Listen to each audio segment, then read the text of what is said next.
defending Super Bowl champion New England Patriots off an emotional win last week against the Buffalo Bills take on the Chicago Bears, who have lost 6 consecutive games. With Randy Cross and Beasley Reese, Kevin Harlan from Memorial Stadium on the campus of the University of Illinois. Paul Ettinger has it teed up for Chicago, and deep back for the New England Patriots, the electrifying rookie Deion Branch and reserve running back Patrick Pass. The Bears, the Patriots, and here we go from Champaign. This will be Branch, who finds a seam, gets by Green, and brought down by Moore. Damon Moore makes the grab after a return of 34 yards, and the offense takes the field. This line of Light, Compton, Woody, Andruzzi, and Robinson-Randall will guard quarterback Tom Brady. As much as you want to say it's important to dwell on last week, Antoine Smith, great game. Edwards, Troy Brown, David Patton, Christian Fourier. The NFL right now is the church of what's happening now. And what's happening for New England is they have to free up Troy Brown. 1 touchdown this year. From the 39-yard line, 1st and 10, and Brady right to work. With the rush from Brown, a pass is caught by Daniel Graham. They're much talked about rookie tight end who picks up 3. Then he is brought down on the play by Roosevelt Colvin. Graham makes his 8th reception of the season.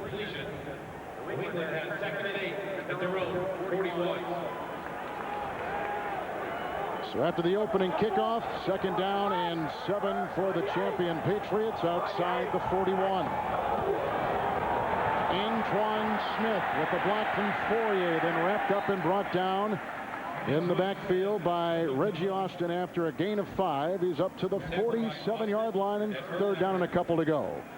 The Chicago defense coming into today, number 27 in the National Football League, 25 against the run, number 21 against the pass. And for the Chicago Bears, Kevin, their defense is the key today. Going against this offense for New England, they cannot be cute. Brian Urlacher and his defense has to be physical. It's got to be a week of rest and ice for the New England offense if you're a Chicago Bears defender. 47-yard line, 3rd down and 2. Kevin Falk gets the snap and runs outside, and Brian Urlacher smells it out and brings him down at the 44. It's a loss in the play of 2 on the direct snap to Kevin Falk, and so the New England Patriots have got to punt the ball. On the line, Daniels, Christian Peter, Traylor, and Brown. Linebackers Howard, Urlacher, and Colvin. Great play moments ago by Urlacher in the secondary. McQuarters and Azuma. Brown in the safety slot. And so to punt, Ken Walter, who is dead last in the NFL in that category, gets off a rocket. Leon Johnson will let it bounce at about the 7, and it ricochets into the end zone. Across the plane. Touchback. 55-yard punt by a guy who averages about 38 yards per punt. Chris Chandler takes the field. He is 37 years of age. This will be his 3rd start of the year. Colombo, Gandy, Kreutz, Valerio, and Williams. And they're the key. The offensive line is the key to the Chicago hopes today. I think this team has to be physical. A-Train's got to get going. Got to get the ball outside to White and Booker. Johnny Davis is the tight end. And so Chris Chandler, starting for his 8th different NFL franchise. That is a record. Begins at the 20 after the touchback, 1st and 10. And blow that one dead in mid-motion. Some movement on the part of the Chicago Bears. False start, number 81, offense, 5 yards, 1st down. Bob McElwee is the senior referee in the National Football League, and that is Ahmad Merritt, who is caught. They quickly take him out and bring in Stanley Pritchett in the backfield. So they're back to a base defense. And if there's one thing that has stopped Chicago more than any other thing this year so far, it's been Chicago. Chicago gets penalties. Chicago turns over the ball. And Chicago stops themselves more often than not. 1st down, 15, back at the 15 for Chris Chandler. Handoff, Anthony Thomas squeaks through for Otis Smith, brings him down along with Anthony Pleasant, sliding up to the 26 and picking up about 12 yards on the carry. The New England defense enters today, number 9 in the NFL, McGinnis, Hamilton, Seymour, and Pleasant. Linebackers in the middle, Brewski, flanked by Vrabel and Pfeiffer, and in the secondary, Law and Smith at the corners. Malloy and Jones are at the safety. But Kevin, starting lineups for New England are very much a sort of for the families at home. This team has more specialists that do more different things well than any other team in the league. And on second down and a long three from the 27, the pitch out goes to second-year Michigan Wolverine running back Anthony Thomas, who is brought down close to a first down on the far side. Over there making the stop with Steve Martin as you take a look at Dick Geron, now in his fourth year as the coach. Last year's coach of the year in the NFL. And last year they won the close games. This year they're not. Last year they didn't get the key injuries. This year they are. Now they're hearing all the stories both in Chicago and I think around the country is, you know, was 2001 just a fluke? Keys for the offense today for the Chicago Bears? Run the ball. Run the ball, keep Tom Brady off the field, get Anthony Thomas going, and protect number 12, Chris Chandler. You give Chandler protection, he can hurt a defense. First and 10 from the 30. Whacked and taken down. Sacked on the play, streaming through Teddy Bruschi with his third sack of the season. And back to the 24 and a loss in the play of about 5-6 yards. Let's go to New York and Jim Nance. All right, thank you, Kevin and Randy. A lot of folks were watching this game. St. Louis and San Diego. Closing seconds, breeze to the end zone. Intercepted by Dexter McLean to preserve the win. A fourth straight for the Rams. 28-24. Let's go back to you. All right, thank you, Jim. That is the 12th blown fourth quarter lead since 2000 for San Diego. Second down, 16, back at the 24. First possession this afternoon for Chicago, and the second time they're blown for a penalty. False start, Same number one. 75, offense. 5 yards, second down. That's the rookie out of Boston College, Mark Colombo. Bill Belichick in his third year as the coach of the New England Patriots. And Bill Belichick and Romeo Cornell, his defensive coordinator, want a defense on the field that is never in the spots that an offense expects, especially when they first break the huddle. You see the defense milling around in various spots, and Romeo Cornell there tells his linebackers, tells his defensive linemen, get into your stance late, only when you really have to. And the longer an offense stands around and watches, the better chance there is somebody's going to jump off sides. Second down, 21. Back at the 19. Fake to Thomas, who offers the block, and outside it goes for Stanley Pritchett, who gets away from Smith and is belted on the side by Bucky Jones, along with Ted Johnson. And on the play, a gain of about 5 yards up to the 24. You saw that blitz by Teddy Bruschi a couple plays ago, Kevin. I think we have to go back and talk about that. That's exactly what I was talking about when I said if you protect Chris Chandler, you're going to have a heck of a chance of moving the ball. And if you get the inside blitz from a Bruschi or Ted Johnson or goodness, I mean, select a linebacker because they'll blitz anybody from anywhere, and you get up the face pressure like they blitzed on Bledsoe last week, you will not have success throwing the ball, and Chris Chandler will have a day-to-day like he had last year when he was with the Falcons against the Patriots. And he can throw the long ball as well as anyone in the NFL. Third down, 16. On the 24, 3 down, Patriots offsides. Downfield it goes, incomplete, as he was aiming for Marty Booker. And this one is against New England. In the case of Chris Chandler, his bark is as bad as his bite. He will get you offsides. He's got that Elway Marino thing. Number 82, defense.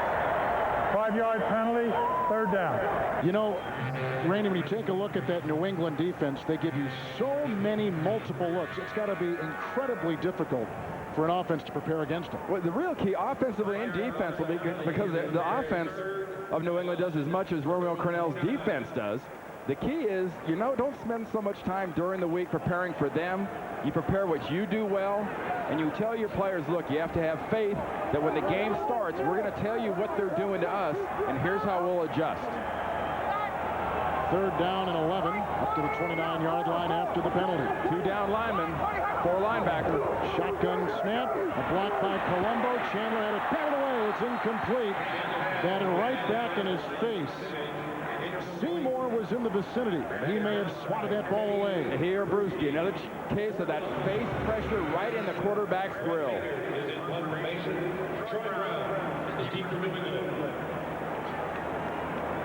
So the Patriots have had the ball once. They've punted. Chicago just giving up their first possession, and they are set to punt. Chicago coming in 2-6. New England coming in 4-4 on a blustery day here in Champaign, Illinois. Brad Maynard to punt. Troy Brown, who's an outstanding punt returner, is back, and it's fair caught back at the 35, a 36-yard punt.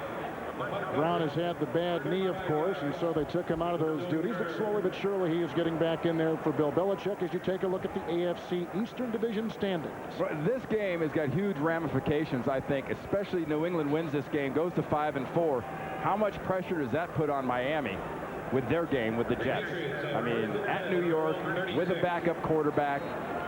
You got Chicago languishing in the bottom of what many thought would be one of the more competitive divisions in the league, and right now Green Bay's running away with it. Green Bay looks like they're going to go to 8-1. First and 10, 36. The pitch out to Antoine Smith. Shifting gears, banged inside, and dives until he's brought down by Larry Wiggum. A hard-earned gain to 5 out to the 41-yard line. And as the Buffalo Bills found out last week, Kevin, if you're going to come up and hit Antoine Smith, you better get a full pack. You better get his whole package when you hit him. He's going to spin out. He's going to keep grinding forward. Is he flashy? No. Is he quick to the line of scrimmage? No. If his offensive line can hold their blocks, though, he gets momentum, and he is tough to bring down. That was his first 100-yard game last week at Buffalo. Now 2nd and 5 at the 41. Here comes Traylor. There goes Brady. He throws ahead. That is a pass, and it is caught by Antoine Smith back at the line of scrimmage. So instead of getting a loss with Urlacher and company streaming in, Brady somehow has the presence of mind to flip it ahead. You know, turnabout is fair play when you think about it, because if you want to come right up into the face. Right up into the face here of Tom Brady. And however you can do it, that's how you do it. Do you bring Urlacher? Yeah, but one thing you don't want to do, how do you turn Keith Traylor? See big Keith there, 94?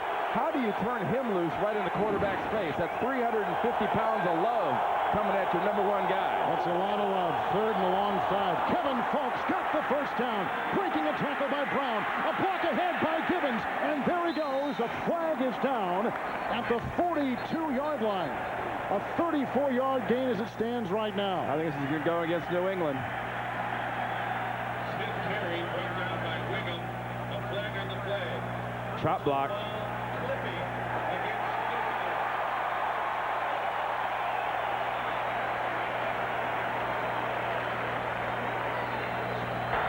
Personal foul, illegal crackback, number 83, offense. 15-yard penalty, 3rd down. So back it goes, and this has been a heavily penalized Patriot team this year. And it couldn't come at a worse time, because a perfectly executed and planned play there by Charlie Weiss, the coordinator for New England. And Deion Branch, the rookie, one thing Charlie didn't really draw up when he drew that up was having to remind the rookie, I guess, that you can't come back in motion and then hit another defender down below the waist. Hit him down low when he's already engaged. Falk remains in the game. 3rd down and 20 at the 25. Urlacher goes back in pass coverage. Outside it goes for Troy Brown, dancing his way. Blockers ahead, including Brady. A block by Falk, a block by Brady, and they'll still be shy of the first down. He picks up about 9 on the play, and all that running produces that, and New England for the 2nd consecutive possession's got to punt the ball. But you have to love it if you're a Bears fan watching this game. You're seeing a defense that's finally healthy. They've got 9 of their starters back, really, for Dick Duran, that are going to be coming back. Teddy Washington's not going to be coming back for a while at least. And this defense is swarming. They're going to the ball, and they're confusing the Patriots right now. 2-3 and outs for the New England Patriots. Ken Walter at a 55-yarder, the first time he booted it. Snap from Paxton. Leon Johnson is back at the 10. And the former Tar Heel from North Carolina on the fly and brought down nicely by Patrick Pass. And they have to take a pass as he's whacked at the 32-yard line. A 23-yard return after another 55-yard punt. And we are scoreless in Champaign. Our sideline reporter today is Beasley Reese. All right, thanks a lot, Kevin. We are scoreless in Champaign, as you know. Now, one thing to watch is the wind today. There is a tornado watch in the area, not in this county. Now, the wind has died down a little bit since right before game time, but it is expected to pick up. That makes it difficult to catch punts, kickoffs, and to throw long balls, so it's something to watch. Back to you guys. Thank you, Beasley. It's an advantage for these two teams, too, Beasley, because we all know they don't throw a whole lot of balls down the field. They're short passing teams. 33-yard line, 1st and 10 for Chicago. Leon Johnson in the game. And he runs for a gain of 2 and then brought down by a host of defenders, including the guy right there, Bobby Hamilton. What would you do if you're Chicago? Well, number one, what I'd do is I'd try to spread this defense out. I would, by formation, bring in some wide receivers, get this defense thinking horizontal on a football field and not just everybody jamming in between the hash marks and letting Romeo Cornell's defense just stuff you up inside between the guards, because that's where they're attacking, inside. 2nd down and 8 from the 35. Pritchett in the backfield. Johnson split as a receiver at the top of your screen. Colombo's got a block, and there's a pass to Des White, belted by Ted Johnson, close to a 1st down up to the 43. And Des White at the end of that run, you see what he did? He didn't get tricky. He didn't get cute. He just went right straight up the field. When you catch a crossing pattern like this and you're a young receiver out there, catch it, get your bearings, and get up the field and get all the yards you can. If you're lucky, you're going to get a 1st down. Des White came up short, but that's what this team needs. They need positive yards after the catch. Leon Johnson remains in the game. 3rd down, short yard from the 43.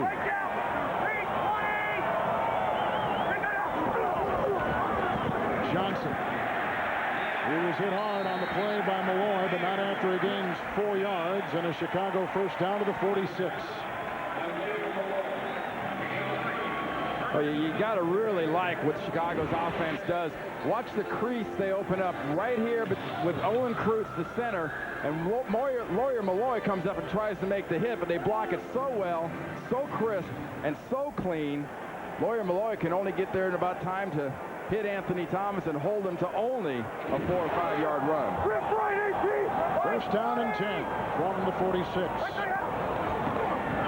Chandler outside, looking comfortable with that pass to Marty Booker, and is tripped up on the play by Roman Pfeiffer after a gain of 3. I say he looks comfortable. A lot of people think that Chandler hasn't looked all that comfortable in this offense. And rightfully so. You know, Chris Chandler, they made a big deal a few weeks ago saying, you know, this is an NFL record. Chris has started for his 8th NFL team. Well, you know, one of the big problems that Chris has in this system isn't so much learning a new system. It's purging the last 7 out of his head. Now, how do you just forget offenses, much less how do you learn a new one? But remember, keep spreading them out. Don't bring the defense into the middle of the field. 49-yard line, 2nd down and 7. Leon Johnson. Not much there. Pfeiffer and Gursky with the gain of 2, pushing him past midfield to the 49. That's exactly what I'm talking about. If you get in there and start doing that, you're going to have a serious problem, because you're going to get the strength of this defense is right here and right behind Richard Seymour. You want something to emphasize? You get that young 93 working against Owen Kreutz. Got any motion there? Think there's anywhere to go? Spread out the defense. Chandler now faced with 3rd down and 5 from the Patriot 49. Leon Johnson, former New York Jet, is in the backfield. Chandler looking one way, no one home. Now he's got to run past the 45, has the 1st down, and slides to the Patriot 35. A 14-yard scramble. Easily the longest run for this season for Chandler, and a 1st down for the Chicago Bears. And as you can notice here, none of Michael Vick's speed rubbed off on Chris Chandler last year in Atlanta. But what you don't have when you're a young guy like Michael Vick is you don't have the kind of savvy to look down the field, see the style of defense, that they're manning your guys down the field, and you have 20 yards open in front of you. That's nice read. That's the definition of an experienced vet taking exactly what the defense will let them take. 1st and 10 on the 7th play of the drive from the New England Patriot 35. Leon Johnson at the top of your screen. Pritchett in the backfield with the block, and little dump pass across the middle, dropped by Marty Booker. It'll be 2nd down and 10. Yeah, we've already seen, Kevin, some jumped off sides and some mistakes by Chicago. And if you wanted to contrast, how do you win football games? You took a tape of 2001 for this football team. You could make a highlight film of the things you have to do to win a game. By the same token, Dick Duran could make you a highlight film this year, 2002, of the things you do to lose football games. There's the key that Dick Duron needs right there. He has got to stop making the mistakes as a football team that lose games. 2nd down and 10 from the 35. Fake to Johnson, blocked by Pritchett, and a pass. Caught by the tight end, John Davis, tumbling to the 25, picks up 9. And Davis brings him close to a 1st down. I like the offensive game plan so far. They're not spreading about it obviously as much as I'd like to see, but what they're doing is they're bringing them in different directions. They're giving them different looks. They're giving them counters, and they're freeing up different receivers. They're not getting zeroed in on Booker or White or Anthony Thomas.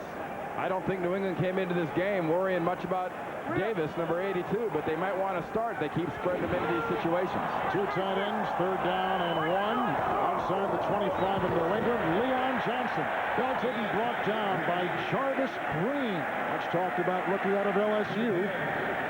On this drive, the Bears have converted 3rd and 5, 3rd and 1, and now 3rd and 1 again.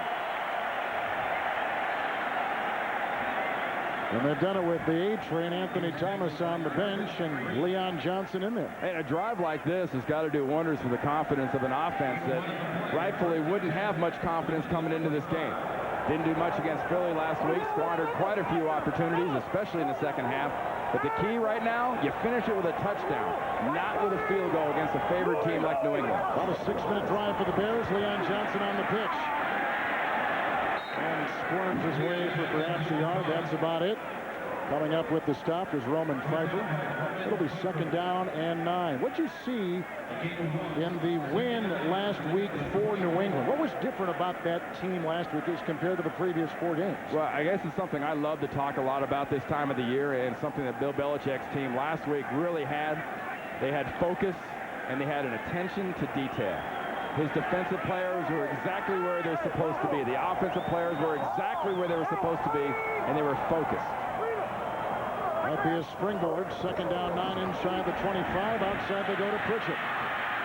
Getting brought down by McGinnis, and the tackle made it about the 21. Gain of about 2.5 on the play. Let's make our 2nd trip to New York and check in with Jim Nance. All right, Kevin and Randy, and here's the final on Carolina, New Orleans. Rodney Peete, they're down 3, and it's Rule the fumble. Charles Grant will run it in. For the folks who like the Saints today by a lot, well, they're happy. 34-24. They're now 7-2 with their victory today. Winners by 10. Let's go back to Kevin and Randy. John Fox has got to be just shaking his head off to such a good start in Carolina, but he doesn't have something Bill Belichick has. Belichick's got a quarterback. Fox has none. That takes us to the end of the 1st quarter here on CBS. With Randy Cross and Beasley Reese, Kevin Harlan Memorial Stadium, Champaign, Illinois, we begin the 2nd quarter. The Bears are on the move, faced with 3rd down and 6 inside the New England 22. Patriots have had it twice, and 2 possessions of 3 and out. They punted both times. Chicago punted the first time they had it. Looks like New England is going to call timeout. Little confusion there on what exactly they were supposed to be lining up in, Kevin. Well, and they just had the between quarter timeout. Oh, you want to rush them?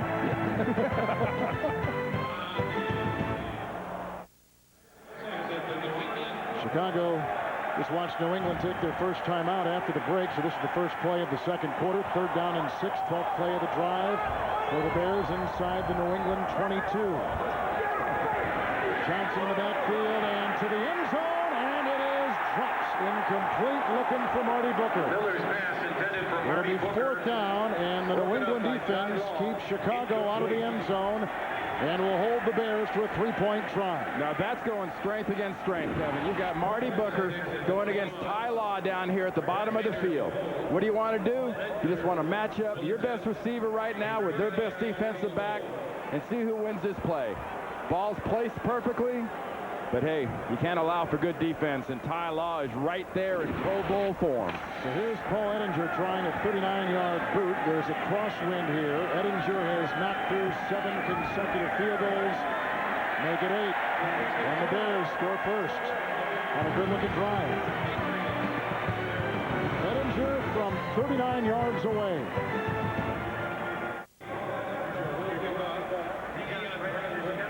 Veterans Day weekend, and the NFL saluting all veterans of foreign wars. Moments ago, a 39-yard field goal by Paul Ettinger sets to kick off.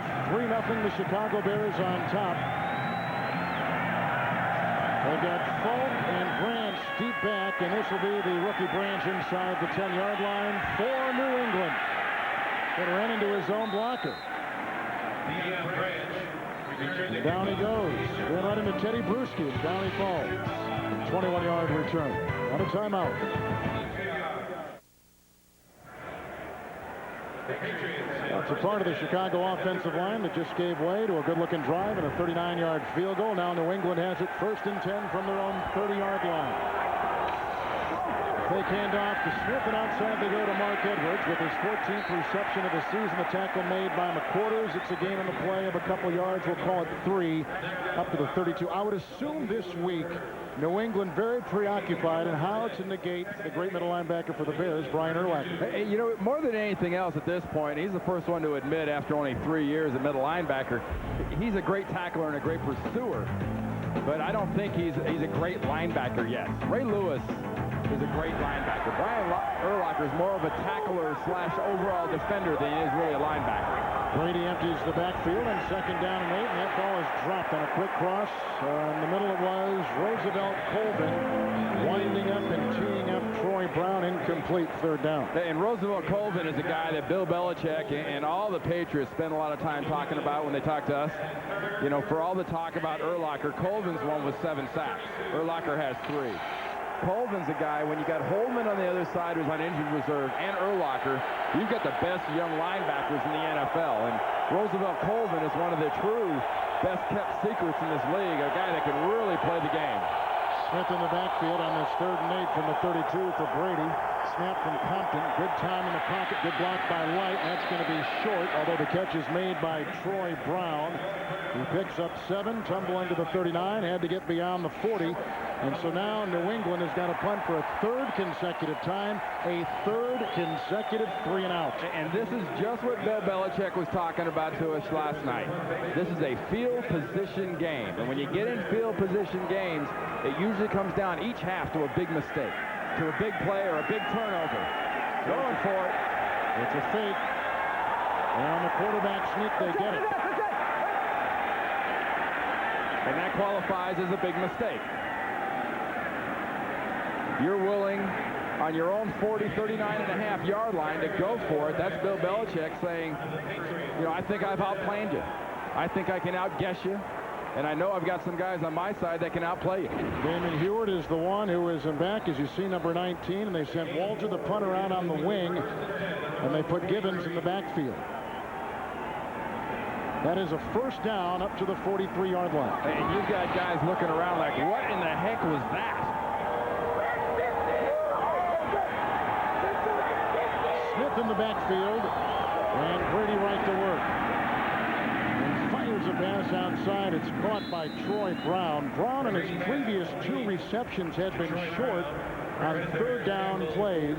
That's a gain of 4, and he's up to the 47-yard line. And coming up in the Nextel halftime report, you can join Jim, Dion, Dan, and Boomer for all the scores and highlights. That's coming up on the Nextel halftime report from New York.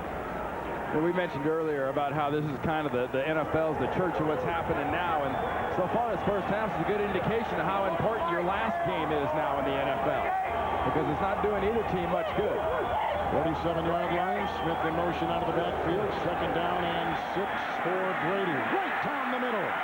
And it's caught by Troy Brown to the 37-yard line. Picks up 16 yards on the play as he was working on Mike Brown. No relation. A 1st down for New England. There's Troy Brown right there getting ready to go. Urlacher's going to come up, and right here, there's Urlacher, there's Troy Brown. Great planning by Charlie Weiss of getting a mismatch inside, confusing safeties and linebackers. That's the 3rd catch by Brown on 3rd down today inside the Chicago 38. 1st down for Brady with Edwards on the move and Smith following the block.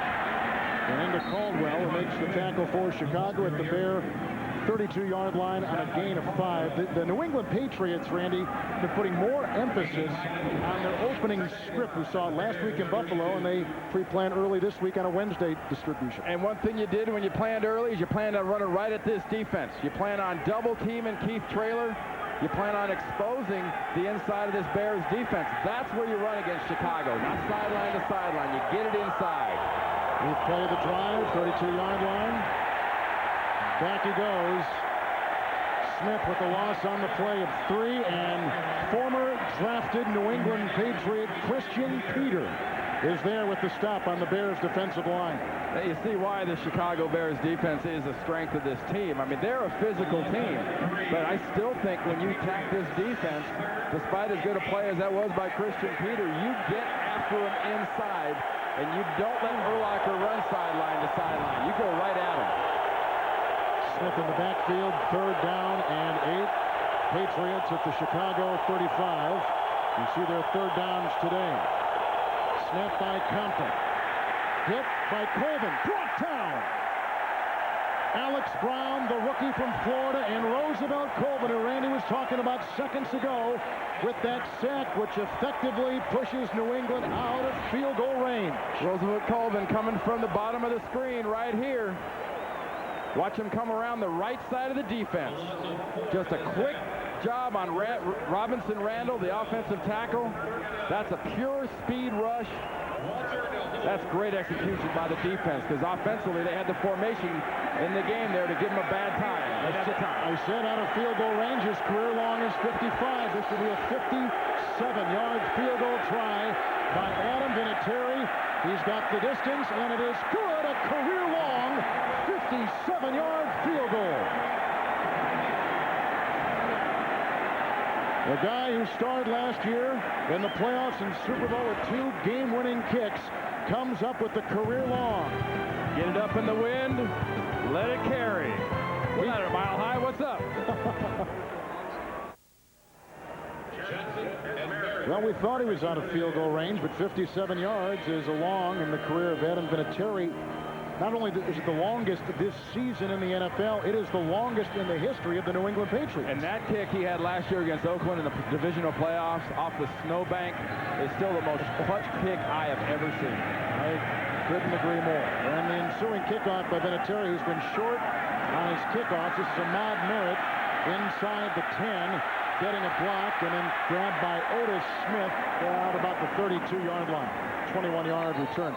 Kickoffs and the length of those kickoffs have been an issue for Vinatieri. Absolutely, but that's why you have so many starters covering kicks for New England.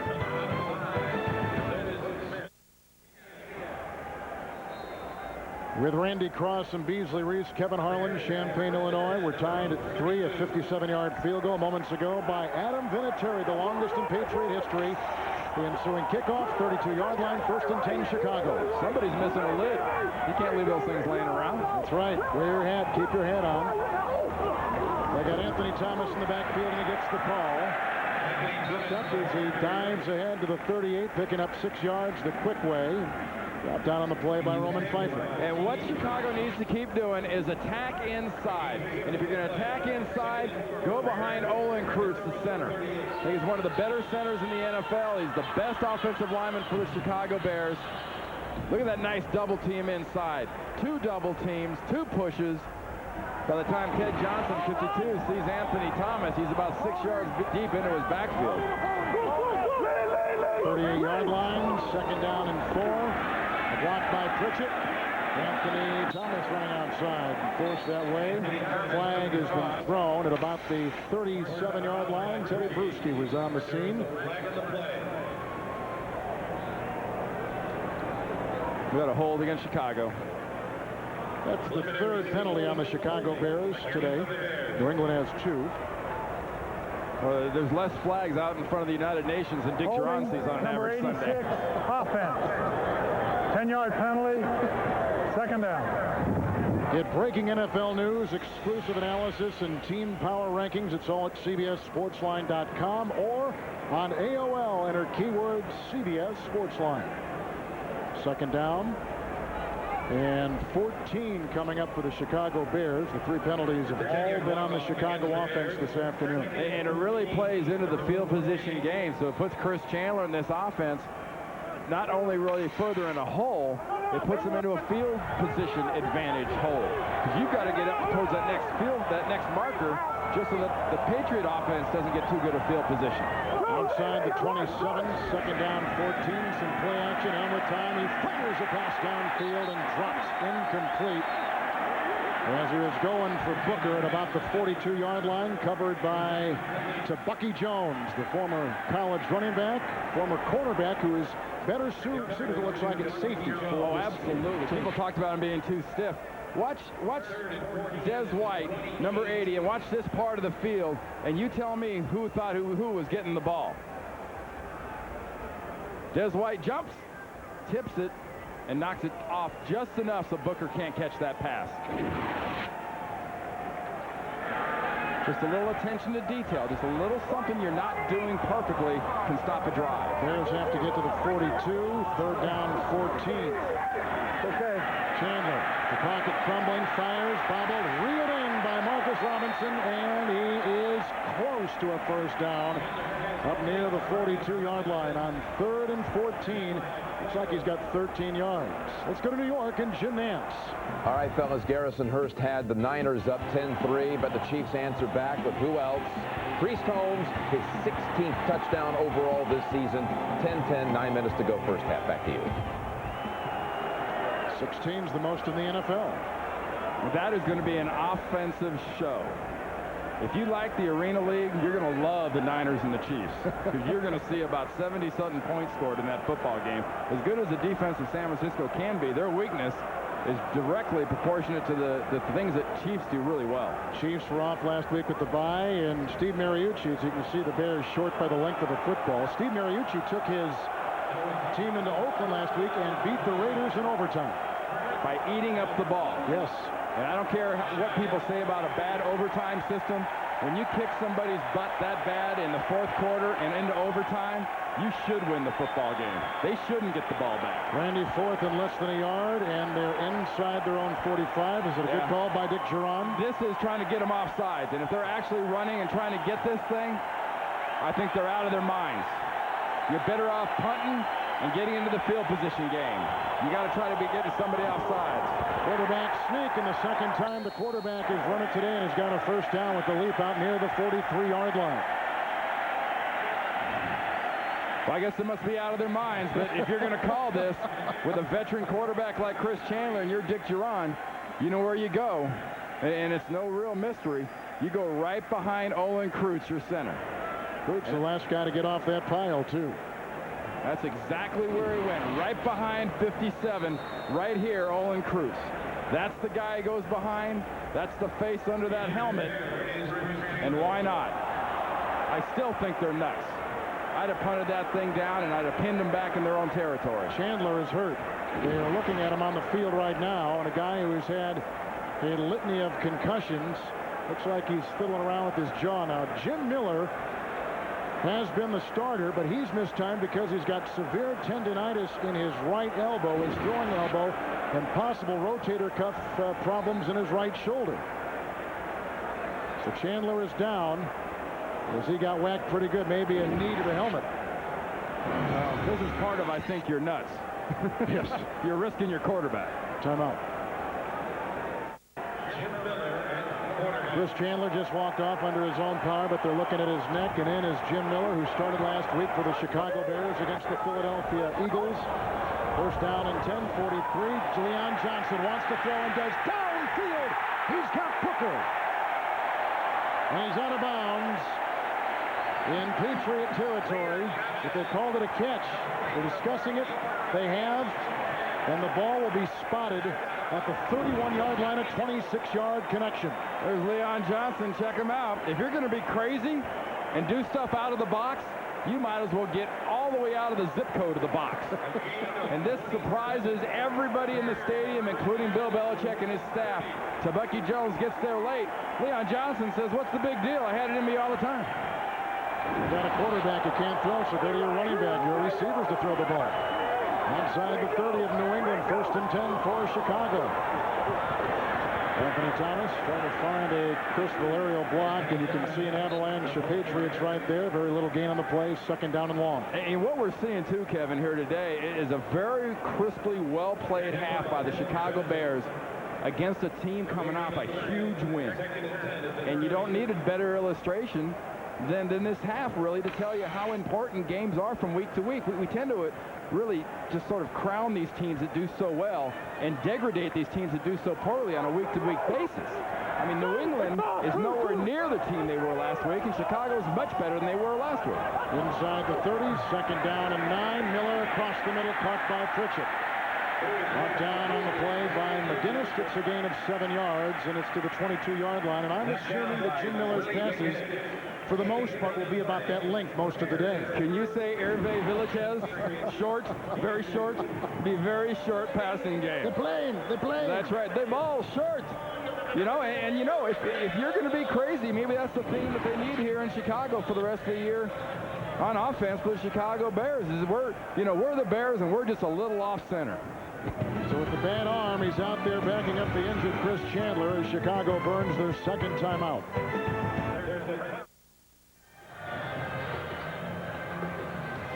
Right now, I'm looking at Chris Chandler walking toward me without his helmet on. I just got a report from the Bears, and it's odd. They don't really know what they're looking at yet. They can't really give me a report. They're looking from the shoulder up. He is walking toward me and perhaps toward the inside. You can see him right now. He's rubbing the back of his neck. And the trainers, once again, I'm told by the Bears, they don't know exactly what area they're looking at, but as he passes me now, he is quite stiff. Back to you. And Beasley, on a couple of the replays, you could see Lawyer Malloy just smushed him right on the top of his head. 3rd down and 2 after the Chicago timeout. They run Anthony Thomas up the middle for nothing. McGinnis down the top of that pile. The middle does it as we send you to New York in Jim Nance. All right, check this out, fellas. The final play of overtime. Tommy Maddox, a Pittsburgh record today, 473 passing yards, and it is caught by Plexico Burress, but he's ruled down inside the 1 to end the game in a tie, the first NFL tie since 1997. Let's go back to you. And Pittsburgh was up 34-17 in that game. Thank you, Jim. Here's a 40-yard field goal try by Paul Ettinger, who's already knocked one in from 39 yards today. And he puts the Chicago Bears up on top of the Super Bowl champion Patriots 6-3. The Bears are controlling the game, but they've lost their quarterback. Chicago Bears just got a 40-yard field goal from Paul Ettinger, 6-3. New England got a 57-yard career-long, NFL-long, and Patriot-long field goal from Vinatieri. Line drive boot, and out of bounds. The rookie Branch, who takes it, being chased by Ahmad Merritt. Mike Green forces him out of bounds near the 24-yard line. A 6-yard return.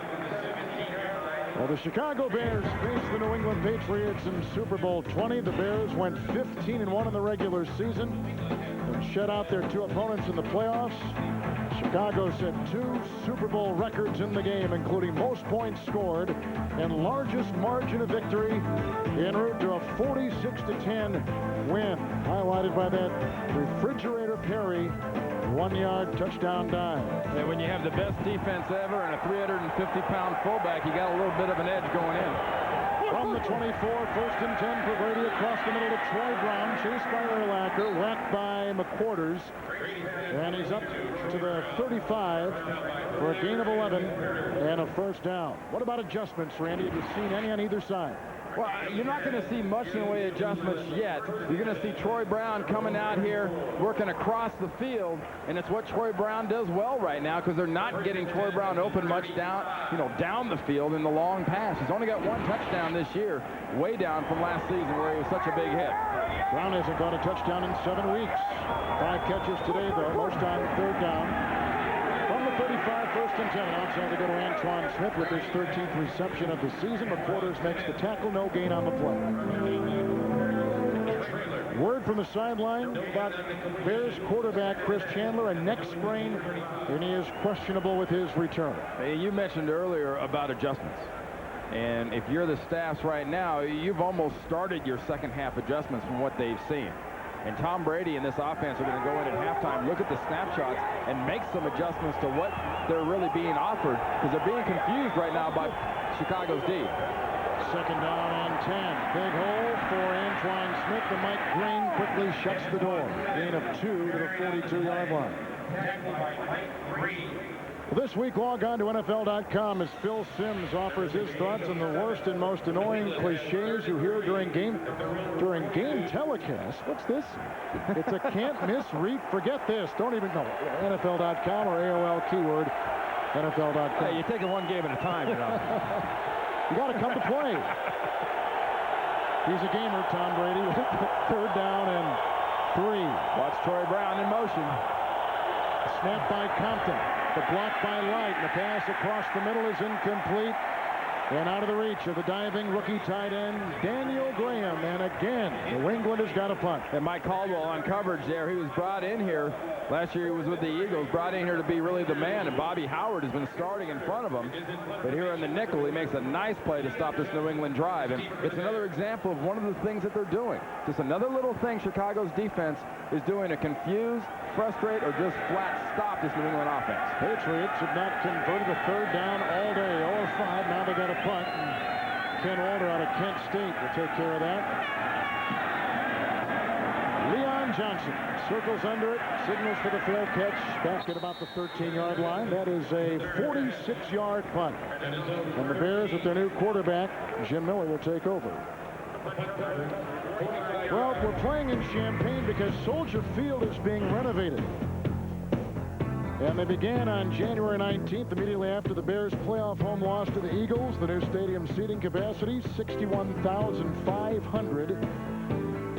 Bears got a $200 million contribution, including a $100 million loan from the NFL as one of the largest private contributions to a publicly owned NFL stadium. There it is, in perhaps the most gorgeous piece of real estate for any stadium in the NFL. And one of the biggest competitive disadvantages in the NFL right now is the Bears having to play every single game as a road game.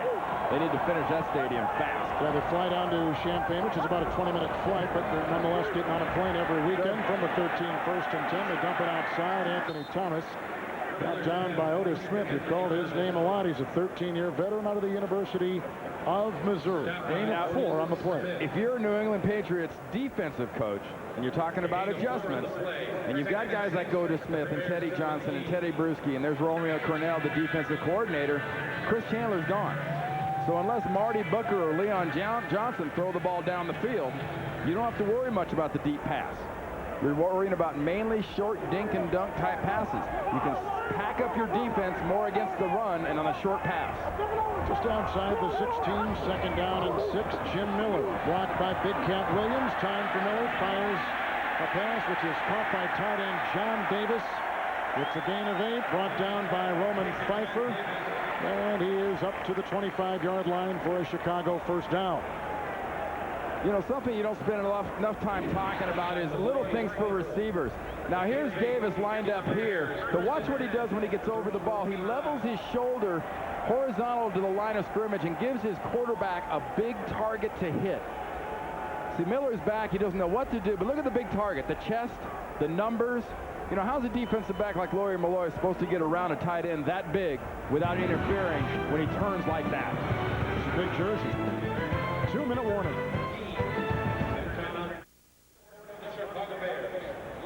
Veterans Day weekend, Veterans Day tomorrow. Bears up here 6-3. And speaking of that woman you see right there is Janice M. Skelly. She is a Bears season ticket holder, and she is a U.S. Army Chief Warrant Officer stationed in Afghanistan. She's a part of an Apache helicopter unit in Charlie Company of the 101 Aviation Unit. Our thanks to her, our congratulations for serving our country. We thank her. First down and 10 at the 25. Jim Miller. With Chris Chandler injured, he's in the game. It's bobbled and dropped incomplete. Going for Leon Johnson with the coverage by Willie McGinnis, who plays on the defensive line and can play some linebacker. And this is exactly what I was talking about a couple plays ago with Jim Miller in the game now. You're talking about a short zone to worry about. So you'll see the area right about in here is all that this defense has to worry about. they're not talking about what's down the field. They're talking about defending a small, cramped area with 7 to 8 defenders. No turnovers yet by Chicago. Second down and 10. And here comes Hamilton chasing Miller, who throws outside. Des White makes the reception on the far side at the 26. A meager gain of a yard. McGinnis covering, and we told you Bobby Hamilton was hot on the heels of Jim Miller. But with the tendonitis that Jim Miller has in that right arm, it affects a couple things. One, it affects the strength as far as the gripping and the throwing of the ball. And as the game goes on and on here, like last week, he had a sparkling first half against Philadelphia and just couldn't get the whole thing going throwing the ball. And it was mainly arm strength in the second half as the tendonitis seemed to really bother him more and more. This is a Chicago team, too, as we've got an official's timeout, that considered trading for Drew Bledsoe in the offseason. Now they're going to review the catch. It's inside 2 minutes, and this is a booth challenge. The coaches cannot challenge inside 2. The booth is doing it upstairs. You know, Chris Chandler lives in Atlanta, and I know Chris very well. And I was telling Dick Duran the other day, you know, in the offseason, he was trying to make a decision. Where do I go? Do I go to Chicago? Do I go, you know, what's Bledsoe going to do? What's going on? You know, and here we take another look. You got the ball. You got 2 steps. You have it. I think that's clearly a catch. But Chandler's decision, and I remember telling him on one occasion, saying, look, you look at the receivers Dick Duran's got in Chicago. If it's even close to a decision, whether the ball was caught inbound. You got to go with this team, because I can't say enough. And as much as a dink and dunk and short passing game as they've got going on in Chicago right now, you got Marcus Robinson, David Terrell, who will be coming back soon. You've got Des White. You've got Marty Booker. You've got a lot of talent at wide receiver that can get down the field. But Robinson's probably the key guy, he and Terrell. But Robinson's still coming back from a knee injury. But think what you do if you add a Bledsoe to this team. You knock your salary cap all out of whack, but you bring in a leader, a 30-year-old quarterback, and a guy who has got a rocket. In Jim Miller, you've got basically a journeyman quarterback who was given an off-season contract because of his play last year. After reviewing the play, it is a good catch. Well, you know, there's not many win-win trades. And really, Drew leaving New England was win-win for Robert Kraft and the New England Patriots. Bledsoe got what he got. You see Chandler coming out there, the trailer walking along. He's done. Yeah, he's very, very stiff, the whole neck, upper body area. 3rd down and 9 from the 26 with Miller throwing a pass that is caught but shy of a first down. Grabbed at the 33-yard line. It's caught on the play by Marty Booker. Tackled by Flanker. And brought down but shy of a first down. Looks like the Bears are going to have to punt. New England will get it back. Yeah, the Buffalo trade for Bledsoe was a win-win trade, wasn't it? Another great example, San Diego and Atlanta. Atlanta got Michael Vick. San Diego got Breeze, Tomlinson. I mean, both teams benefited. Buffalo and New England, both teams really came out on the plus side. 2 safeties back for the Patriots. Maynard well booted. Falk and Troy Brown are deep back. And this is Troy Brown, who then bumps into his own player. That's Leonard Myers, who was just brought off the physically unable to perform list. 45-yard punt and 11-yard return. So we're going to see Tom Brady, who last week threw 3 touchdown passes. Missed the first one, caught by Christian Fourier. And then Brady went to Antoine Smith for the first of his 2 touchdown receptions. And as crisp and as focused as the Patriots were last week, this week they are not. And I don't think it's a function really of New England not being ready to play. I think New England is surprised, especially by the Bears defense and how they're handling their offense. Got to give this Bears defense all the credit in this. 32-yard line. It's a handoff, and Kevin Falk zigzags his way, and a block from Compton, and down he goes with Urlacher making the grab. It's a gain of 9. The interesting thing was New England has tried to get better starts because they've been falling behind at halftime in many games this year. Well, that's because their game plan does not allow for that. No one has a game plan to be down 10-0, 14-0, 20-0. Second down 1, 41-yard line. Urlacher rushing. chasing, but there he dumps it off. And it's caught by Kevin Falk with the nice downfield block by Andruzzi. Out of bounds he goes inside the Chicago 35. It's a gain of 26. The versatile Kevin Falk out of LSU. Great smarts and guts by Brady there, holding that ball until Urlacher was just there to open up that side of the field. Nextel halftime on deck from New York. Jim Dion, Dan and Boomer set to give you scores and news of the day. The Nextel halftime from New York is next. At the 34, it's 1st and 10. Falk remains in the backfield.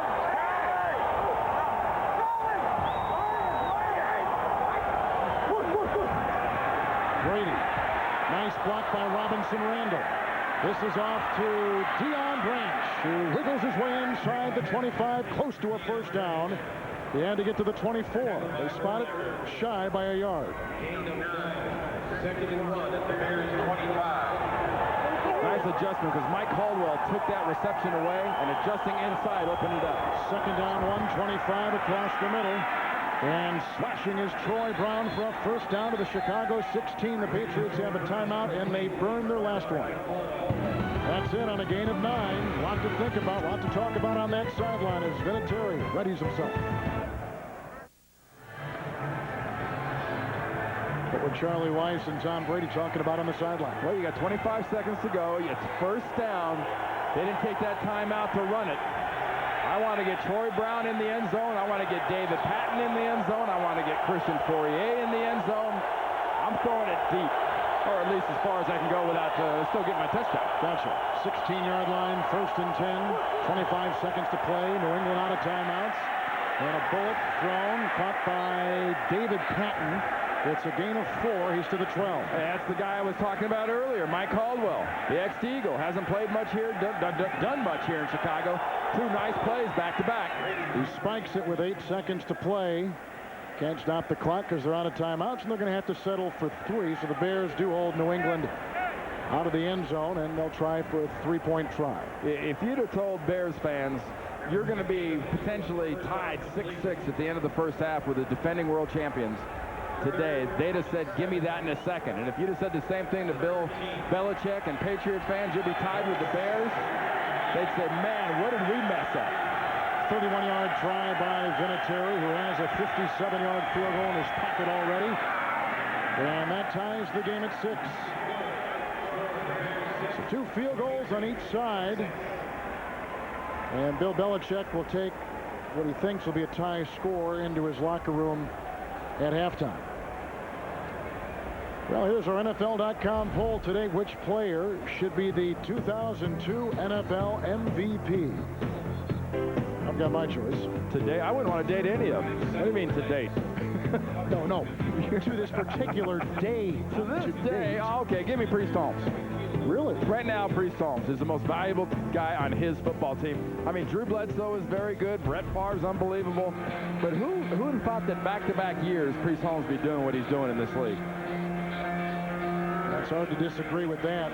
16th touchdown of the season he scored today in San Francisco earlier. You'll see some of those highlights from New York with Jim and crew in just a few seconds as you take a look at Tom Brady discussing things with Charlie Weiss on the sideline. You know, and as warm and fuzzy a story as Tom Brady was last year and still is this year, and you know what an unbelievable story. You know, as a kid out of St. Gregory's Elementary School in San Mateo, California, suddenly is an MVP of the Super Bowl.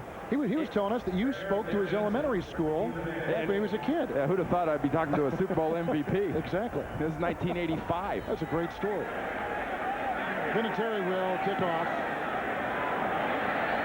And the squib boot over everybody with great bounce, and that is only his 2nd touchback of the season. As you can see, Ahmad Merritt smothering the ball. That takes us to halftime. And the big story, I guess, if there is one, the fact that Chicago has tied the Super Bowl champions. The Bears coming in have lost 6 consecutive games, but a 57-yard field goal by Adam Vinatieri. Let's go downstairs to Beasley Reeves. Thank you, Kevin. I'm with Dick Duron. Dick, it's a great battle, great defensive battle going on. Probably going to come down to some type of adjustment. What are you going to tell the guys? Well, we just got to keep playing like we're playing. Obviously, we'd like to score. You know, we've moved the ball okay at times against them, and they're a quality defensive team, but we got to get it in the end zone when we get our chances. I think that's what the game's going to come down to. You know, someone's got to get the ball in the end zone. Both defenses have played really well. Now, talk to me about your quarterback. Do you have any information on him, and what does that throw into your plan? Well, Chris got hit in the head, and what they told me, he's got a real stiff neck, and they're inside working on his neck. There's no injuries that they're aware of, so he's fine, which is the good news. We'll just have to see how quickly he can come around. Thank you, Coach. Thank you. All right, Beasley, thank you very much. So Chandler is out at least for the game, we think, and Jim Miller will be in there, bad arm and all, but he has moved the team when he's been in there quarterback. And the key word in that conversation between Beasley and Dick Duron is adjustments. How good can Dick Duron and his staff adjust against Bill Belichick and his staff, who are some of the best in the business at halftime adjustments? We're at halftime and we're tied at 6 in Champaign.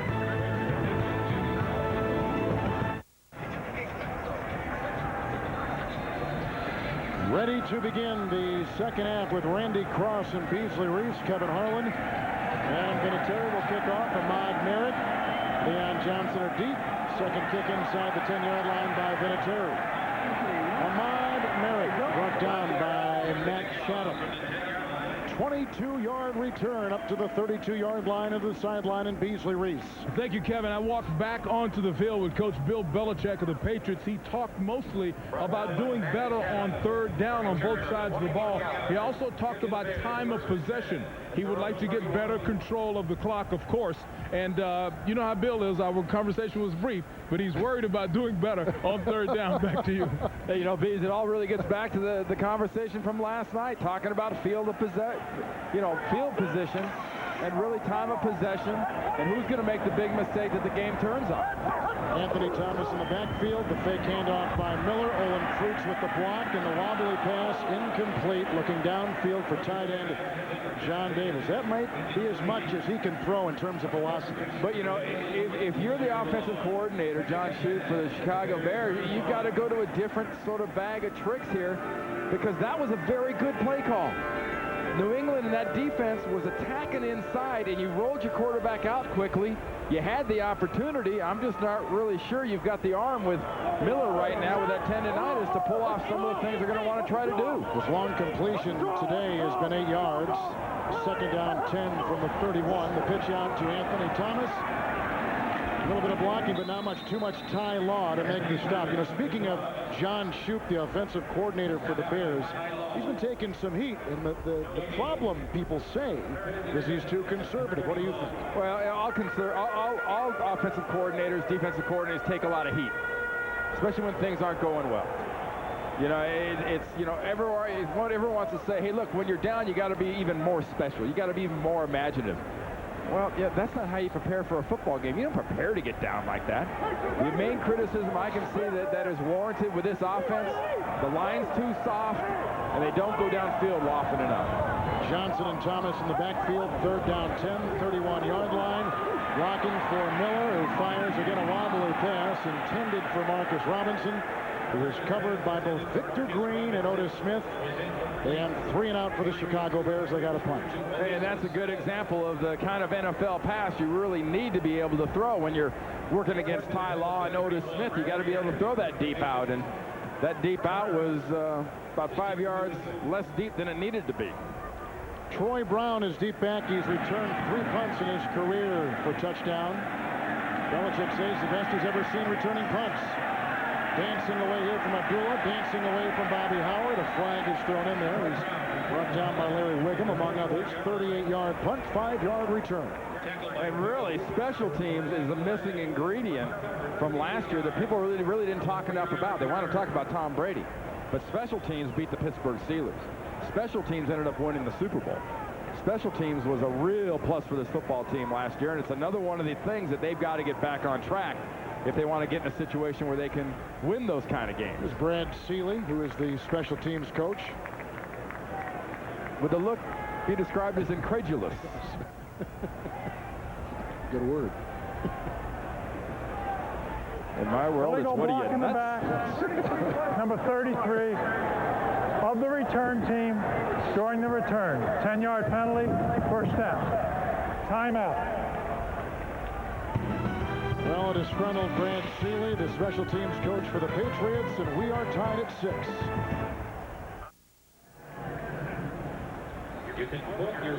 Patriots will get it for the first time in this second half. We're tied at 6. I think the key to the adjustments that the New England Patriots have to make on offense all revolve around their offensive line. Better run blocking and better protection for Brady. 23-yard line, first and 10. The pitch out goes to Antoine Smith, who tries to cut the corner, then is brought down by Mike Green. There has been some shuffling on that offensive line, Randy, for New England, and Charlie Weiss is starting the same unit for the first time, a second game in a row, like he did last week against Buffalo. Well, Kenyatta Jones was starting 2 weeks ago, and today he's inactive because Greg Robinson-Randall is in at right tackle, and you know, Damian Woody, the center, probably the best player. Compton, the left guard, becomes the center when they shotgun snap, but as a unit, it's going right at this Bear defense. Don't go sideways. You're playing into their strength.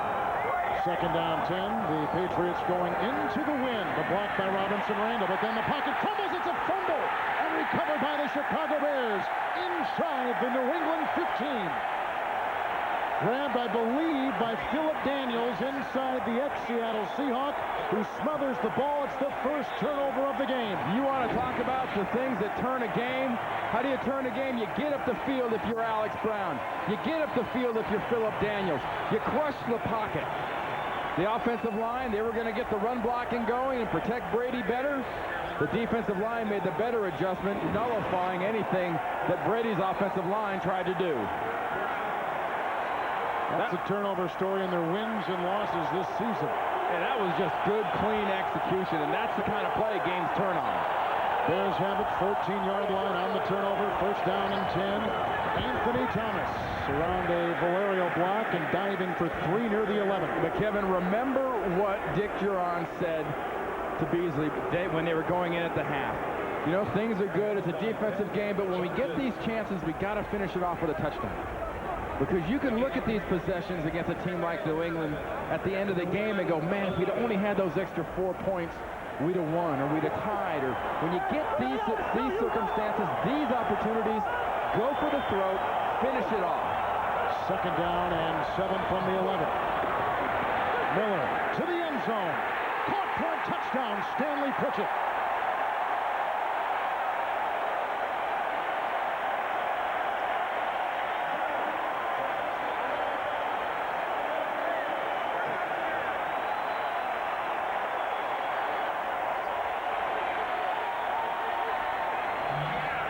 That all comes off Alex Brown's sack.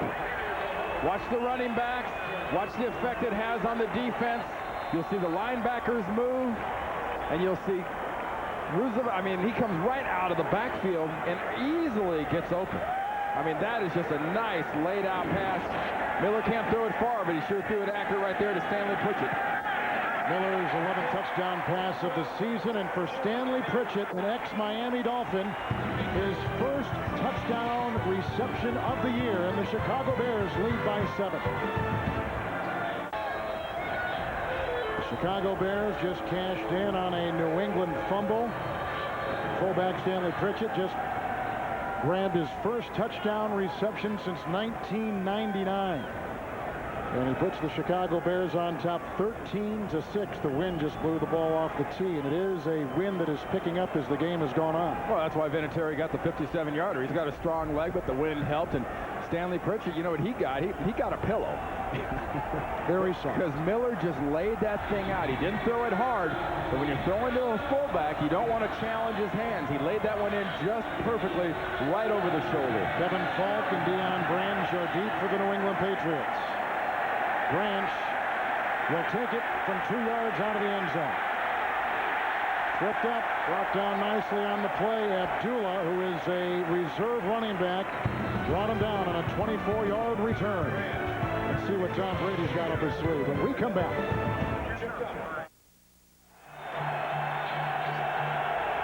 After a Jim Miller touchdown pass and the ensuing kickoff, the Super Bowl champion New England Patriots begin at their own 22, first down and 10.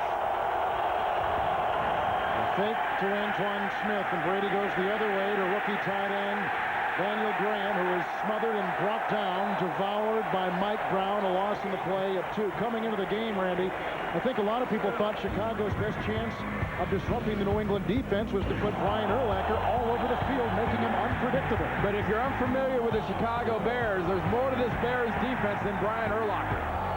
Christian Peter, Philip Daniels, Alex Brown, the rookie out of Florida.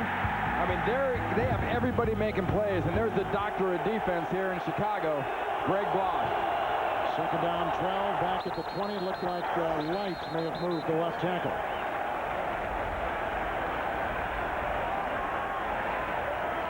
I mean, there's no doubt. Start, number 72, offense.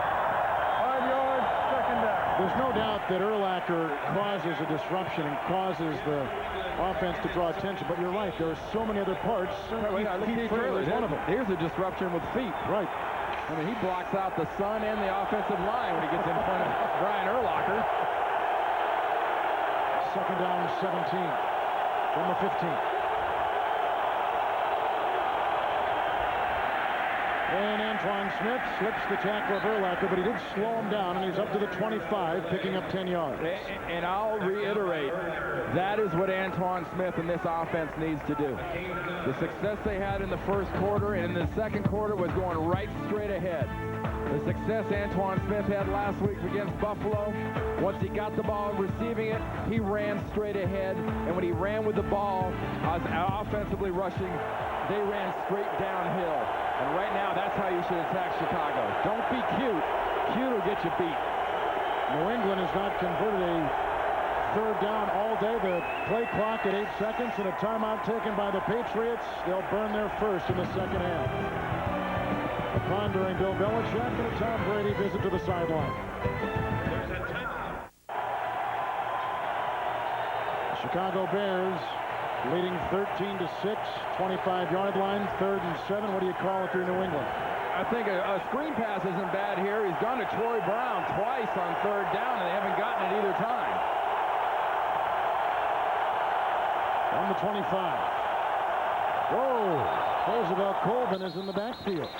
That was unabated at or near the quarterback. He was not induced. Number 59, defense. Offside, unabated to the quarterback. 5-yard penalty, 3rd down. Chicago's defense, Randy, was penalized 9 times last week in the game against Philadelphia.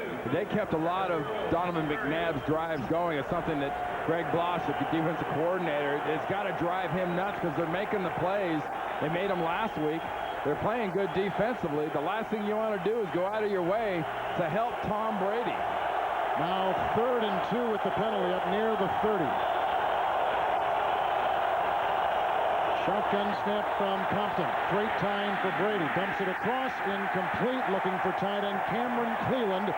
The coverage by former Philadelphia Eagles starter Mike Caldwell. And the momentum in the game is shifting, and New England has got a punt.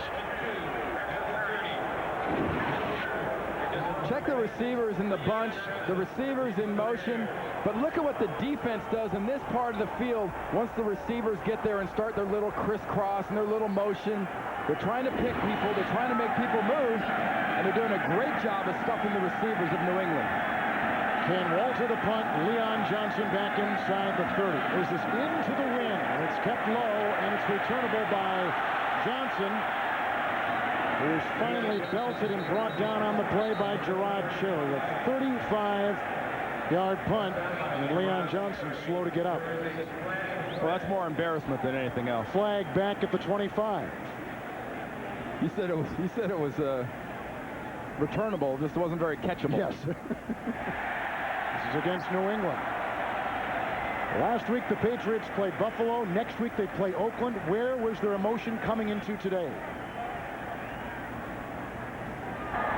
Personal foul, 15-yard face mask foul on the right guard, number 58. Half the distance to the goal line, Repeat the down. Matt Fourth Shannon, down. this is the classic sandwich game. The sandwich game. You got the Raiders next week, a rematch of that divisional game that we talked about, that clutch kick that Vinatieri had against the Raiders. And last week was a big Bledsoe Bowl. And where in your priorities do the little Chicago Bears land? Who lost 6 consecutive games coming into today. You know, honestly, going into the game here, and after talking to the Patriots yesterday, I was of the opinion that this was not a sandwich game, because I thought New England was ready to play. And you know what? I think New England was ready to play. The problem is Chicago, especially defensively, is more ready to play. They've turned it into a sandwich game for Bill Belichick and the Patriots, and at this point, you're just wanting to try to get out of here, just wiggle out as the meat in the middle of the sandwich and hope you can go home with a win. I see some of your classic hidden yards coming into play right here. We'll talk about that in a second as Walter will again boot it into the wind. Bad punt. And dying at about the 44. It's all about the hidden yard theory you've got. Well, the hidden yards. Remember where Leon Johnson was laying on the ground embarrassed? 20-yard difference between where he was and where they're getting the ball.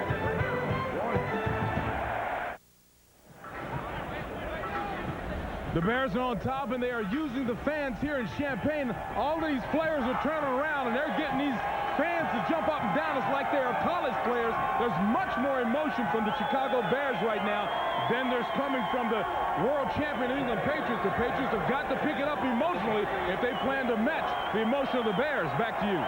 Jim Miller makes his 2nd consecutive start in New England territory from the 44, 1st and 10, end around. Looks like Booker wants to pass. The former high school quarterback downfield, and it's caught by Robinson with a Chicago touchdown.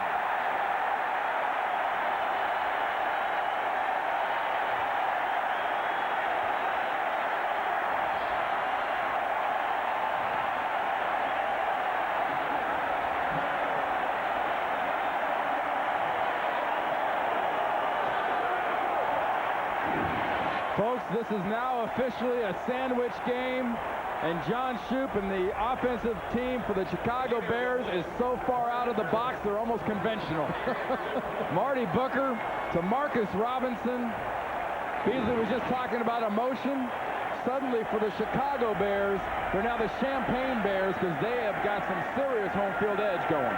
Extra point good. What is ironic about that is that Booker and Robinson connected on a touchdown pass last year. It's the 2nd of Booker's NFL career, and the 2nd time he has thrown to Marcus Robinson for a touchdown. You want the defense to react this way and then go back. You want them to worry about the run. Then they're worrying about the pass. That ball, with the wind, got right over the top of Bucky Jones to Marcus Robinson. See, even Booker's not positive he threw that far enough, but the wind lofted it up to Robinson. Good point. So Bucky Jones was positive it was going to come down. See, here comes Booker. He's going to come around.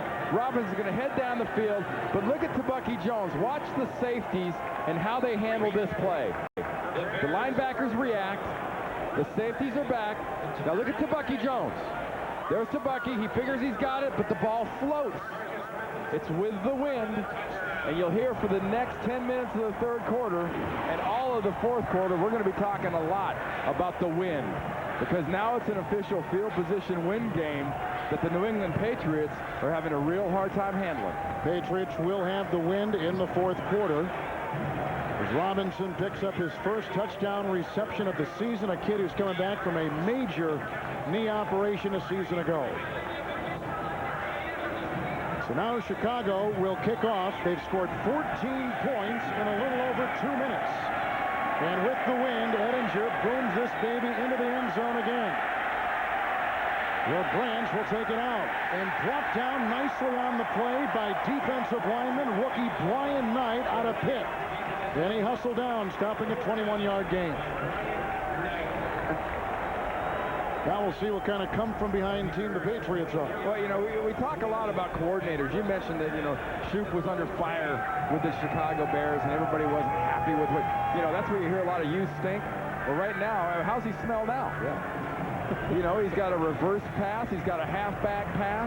They're doing some different things. They're adjusting better than New England.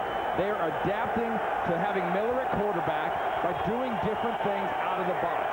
so far so good for the Bears. The starter, Chris Chandler, was knocked out back in the first half. And here comes Brady on 1st and 10. Sings it on the side, and it's caught by Patton. Close to a first down. He's out of bounds shy of the 30. Monday in an all-new late show, Dave Wilkins, the one and only Robin Williams, plus from the CSI Miami show, Emily Proctor. And Tuesday, don't miss Dallas Cowboys star running back Emmitt Smith. It's the Late Show with David Letterman right here on CBS, America's most watched network. Robin Williams, wow. Talk about out of the box. That boy ain't right. Second and 1 handoff for no gain to Antoine Smith, who tried to carve something up the middle, and now Brady's going to have a 3rd and 1 with which to deal with. And the defense of the Chicago Bears, you know, you got Boone inside, you got Urlacher at linebacker, you got Keith Traylor. Look at that guns ahead. Quit showing off, Brian. Come on, man. It's a family crowd. 3rd and 1. That's the down. That's the territory of the big wide bodies inside, stuffing his guards in the center back into Tom Brady's lap. 3rd down and 1. Play action by Brady, who goes outside, knocked away beautifully by Brian Urlacher on a pass intended for Mark Edwards, and the Patriots have to punt again. If you're surprised by things that Brian Urlacher does, well, I'm sorry, you really shouldn't be. Because what Brian Urlacher does is goes this way as fast as any safety in this league. Former kick returner, former running back, former wide receiver, former safety at New Mexico.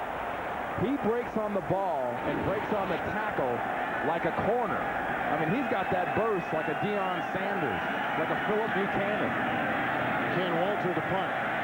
Leon Johnson at the 26. Got a nice block from Dusty Lyman. Down he goes at about the 30-yard line, a 4-yard return and a 45-yard punt. Couple nice blocks and a whole lot of face full of Patriots. A lot of good those blocks did them. Well, Miami will play the Jets, Buffalo, New England. You see right there in the middle of 5-4 and 4-4 respectively. And what the New England Patriots need right now, you know, obviously you look at that, you need to win. But what they need now is a turnover defensively. You've got to create something. And, you know, Chicago, if that's the difference between this year and last year they created everything. The balls where they were tipped, they went up in the air, they returned them for touchdowns. If things went wrong, it was the other guy making mistakes. This year, it's been Chicago, but it sure as heck hasn't been today. Anthony Thomas in the backfield from the 31st and 10, and Thomas, and you kind of have a feeling you're going to get a heavy dose of Thomas. A gain of 2, stopped up in the middle. It'll be 2nd down and 8. You've got a 2-touchdown lead. I think with your defense, there's a real argument to be made, you know, that, hey, I'm not going to get conservative. I'm just not going to do anything stupid. I think if you're Dick Duran and the Bears, though, working against this team, what you need to do is you need to keep doing what you've been doing. Don't get conservative. Don't get predictable. Just keep guessing right. 32-yard line, and Miller faced with a 2nd down and 8. Tight end Davis on the move, and Miller to the air. Short pass, incomplete, looking for Pritchett. He just caught one of his passes in the end zone. Bears cashed in on a New England fumble on an 11-yard touchdown pass from Miller to Pritchett. His first touchdown reception since 1999. And then a 44-yard touchdown pass by Booker, the former high school QB, to Marcus Robinson. They did it last year. They do it again this year. And that puts up the Chicago Bears 14 on New England. And the little different things like that. You've had a halfback pass. Those are the kind of things the Bears can't get away from. You've got him here being creative and being tough on defense. Don't change now. 3rd down and 8 from the 32. Almost intercepted, incomplete, as Vrabel had it in his sights and in his hands and could not lasso it. The Bears have not turned the ball over today. They've only been penalized 4 times. You said those were 2 important ingredients on Chicago winning this afternoon. Well, that's the way for Chicago to get healthy. You stop making stupid penalties and mistakes. You don't turn the ball over, and you have that focus and attention to detail that has helped New England in the past. Well, that's what Chicago did last year, and you're getting a little bit of the same this year. For the first time, these look like last year's Bears. Maynard gets it high. That wind is a beautiful cushion. In the wings of the wind, it's Brown inside the 20. Tripped up and brought down nicely on the play by Chicago's Todd McMillan. 49-yard punt, 6-yard return. Well, tonight on CBS, Oscar winner William Hurt stars as FBI agent Robert Hansen. He was the perfect FBI agent and the perfect family man. He was also the worst traitor in U.S. history. That's tonight, Master Spy, the Robert Hansen story on CBS, America's most watched network. Now it's Tom Brady and New England. How is Brady developing, in your view, as a quarterback in this league? I think the job that Charlie Weiss and the offensive staff have done with Brady was more evident big week after big week for Brady. And this is the kind of situation where a quarterback cuts their teeth as far as, are you that extra special guy? He just fumbled the snap from his center, Damian Woody, but he leaps back on it, losing a couple yards. Second down and about 12. I said cut your teeth, not knock one out. His leadership skills, I think, are even being more pronounced now with the year under his belt. Well, he's a little anxious now. See, he's backing out. He's trying to get out of there. And that's where you almost have to almost tell yourself to take a deep breath. You know, it's one thing for a quarterback go in the huddle and say, guys, let's take it easy. We're not down that far. You have to say that to yourself right now if you're Tom Brady. Just relax a little bit. I can make the plays. Back outside the 23, second down, 13. Good block by Robinson Randall, and it's intercepted. Brian Urlacher makes the theft. That's his first interception of the season, the 6th of his career. And the New England Patriots have turned it over for a second time today. Watch Brian Urlacher right here the whole way. He'll never get out of your picture. He watches Brady.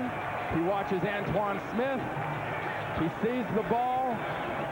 You tell me this guy wasn't a safety, kick returner, running back, wide receiver. That's an athletic move. When I said he wasn't really quite a great linebacker yet and said he's a good football player and a great tackler, he's a heck of a defensive football player right now. He'll develop into a great linebacker. 36-yard line, play action on 1st and 10 by Miller. A good block by Thomas, is running back, and it's incomplete downfield. It was looking for Des White. Second down and 10. Urlacher, coming into today, was the #1 tackler in the National Football League. Had 83 solo tackles. Tell you, Kevin, he had Des White wide open right there. That could have been such a great job of taking advantage of a mistake. Remember the last mistake New England made, what they did with it. They took advantage of it. Exactly the same situation here. You want to get a little further out, control the ball, put up the points. Second down and 10. Thomas getting a nice block from Pritchett, and there he goes. A foot race with Pfeiffer, and he is out of bounds at the 1. They'll spot him at the 2. First and goal, Chicago. Are you kidding me? Is there any sanity in this league? One week you're a bum, the next week you're a hero. The Colts look terrible. They go in and strum the Eagles today. Last week, the Bears offense couldn't play dead. Right now, going against the defending world champions, they look like Walter Payton and the '85 Bears offense, doing the unexpected and pounding the ball. This is what you have to do when you get a mistake. You take advantage, and you smack the other guy in the mouth. First and goal. Around a crisp aerial block. It's an easy walk-in touchdown for Anthony Thomas.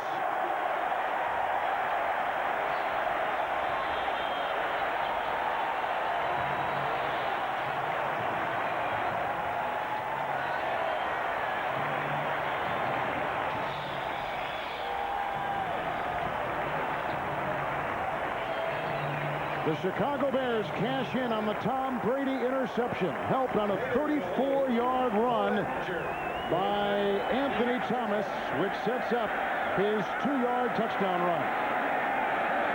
And the Ettinger extra point, and a bad snap is in. This is a whole bottle of feel-good pills for the Chicago Bears. And this is just excellent offensive football.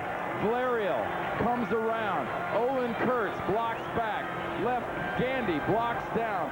Watch 58, Valerio, the right guard. Around, follow, stroll. It's usually around, follow, dive.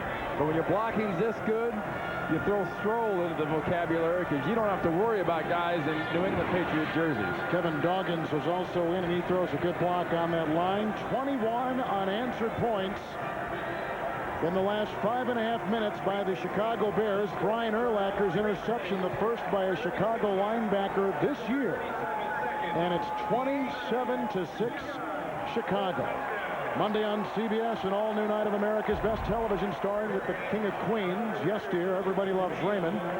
Still standing, CSI Miami and The Late Show with David Letterman. After your local news, Monday here on CBS, America's most watched network. Hey, Kevin, I really think I'd be remiss right now if I didn't mention something that Dick Jauron and his offense, like I said earlier, can't relax. His defense can't relax. It's 27-6, but those are the world champions on the other side.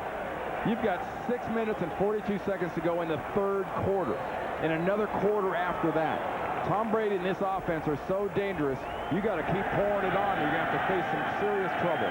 Edinger's boot into the end zone, and Branch will take it out. Deion Branch, the rookie from Louisville, brought down Bobby Howard. Mike Green combined a 26-yard return, and is doused at the 25. And Tom Brady getting final instructions. He'll take his offense back out there. Last year's Super Bowl MVP, and he came into today as the 6th-rated quarterback in the NFL. You know the best way to overcome a 21-point deficit? One play, one first down, and one touchdown at a time. This is not impossible. They're going to get the ball at least 4 more times in this football game. But now's the time to start taking advantage of your possessions to get points. 25-yard line, 1st and 10 is Brady looking for his second option out of the backfield. Antoine Smith tripped up nicely on the play by Jerry Azuma. He gains 5 to the 30-yard line, 2nd down and 5. Yeah, how often have we called Jerry Azuma's name today? How about R.W. McQuarters? Not much. How about the wide receivers for the New England Patriots? How big of a factor have they been? Not much. These defensive backs have locked up and locked down the biggest weapons for the New England Patriots. No huddle offense, 30-yard line, 2nd down and 5. Brady across the middle. And he's got his tight end shy of a first down. That's for the first time today. Cameron Cleveland, the ex-New Orleans Saint. Cam Cleveland with his 13th reception of the year. He picks up on the play for 3rd and 1. He's a good weapon on tight end. My favorite weapon they have, though, is the rookie, Daniel Graham. He can get down the field. Very athletic. New England has not converted a 3rd down today. 0 of 7. Now they do. Troy Brown, who they've gone to on previous 3rd down plays, makes a catch, crosses the threshold. He's up to the 41, gaining 7 yards. Jacksonville on top of the Redskins. St. Louis coming from behind to beat San Diego, their 2nd consecutive loss. 1st down and 10.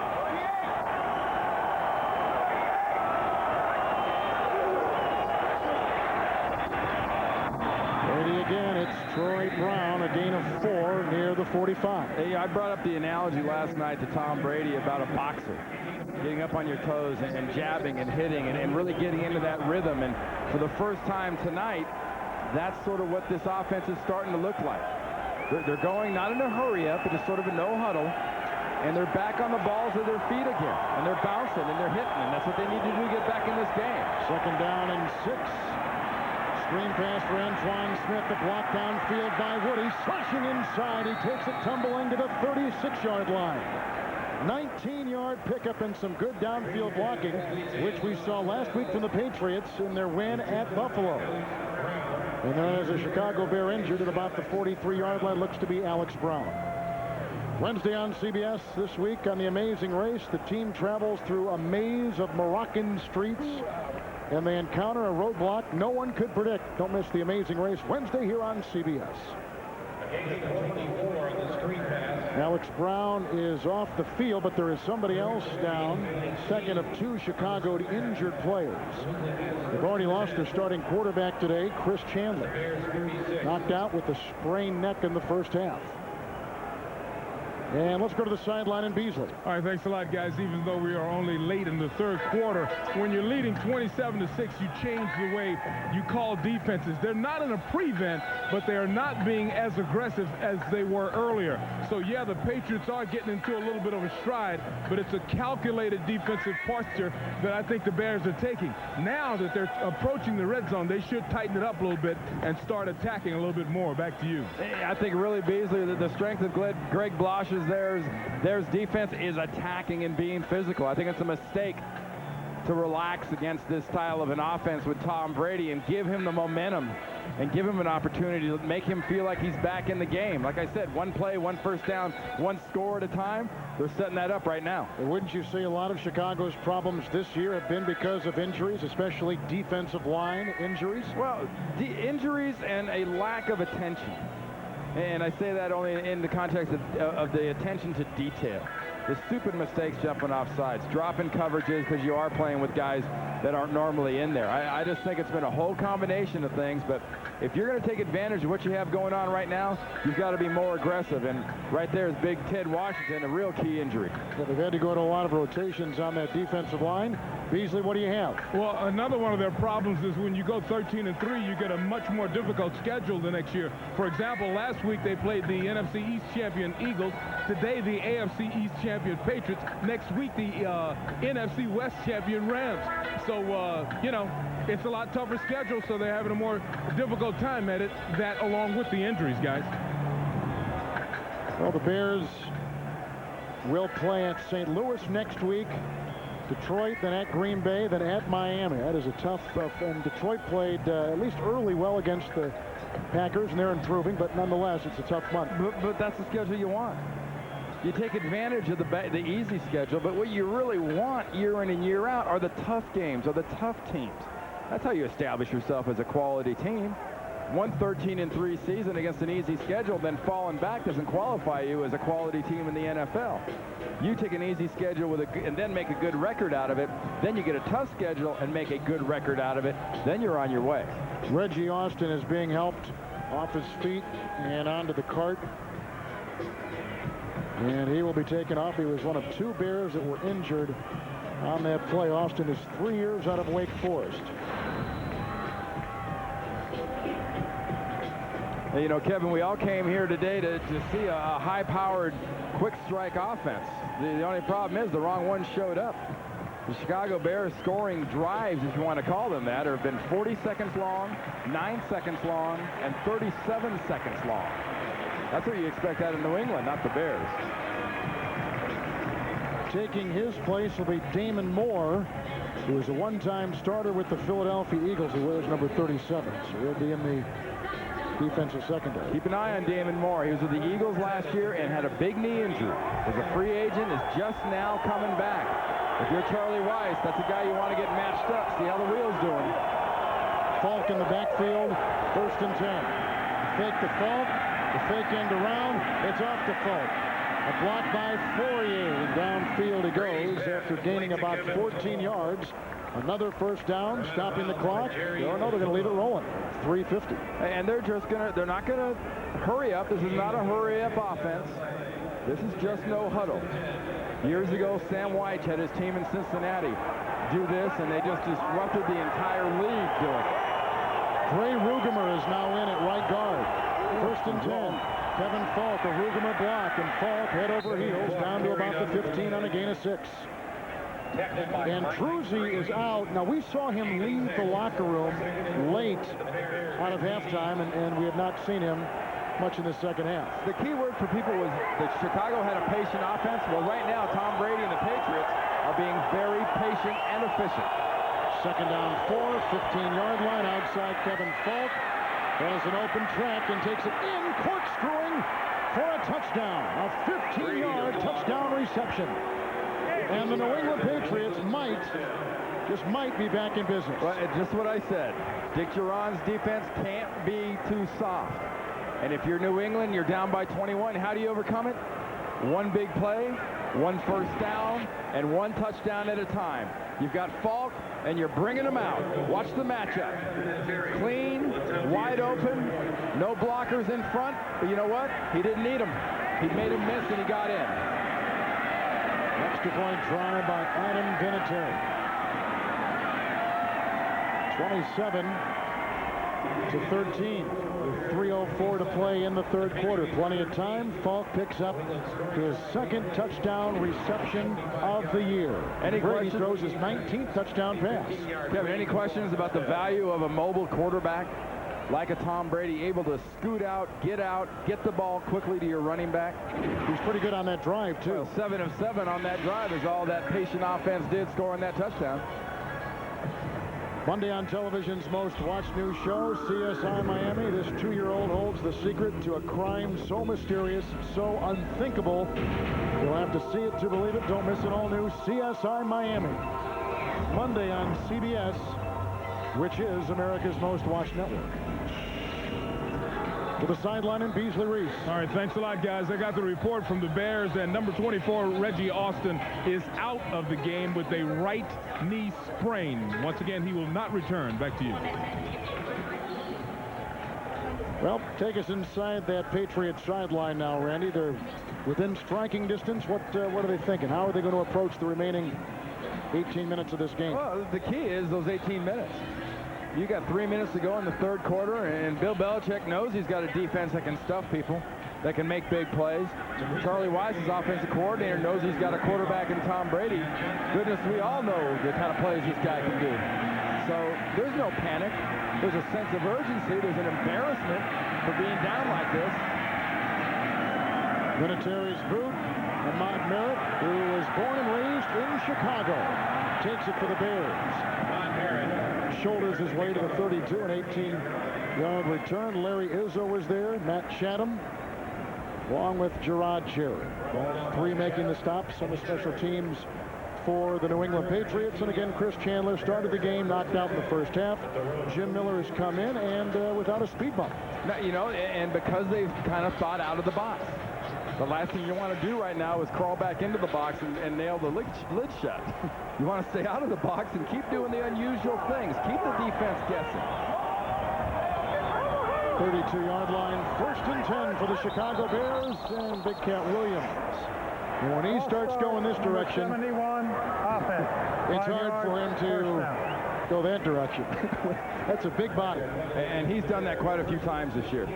And a lot of that, I really think, is how long they've got to stay in their stances on the offensive line. When you come out in formations and you have motion and you have shifting and everything else, if the defense is confusing you, it's one thing. But if you're confusing yourself, I think that's very fixable. Well, you should know.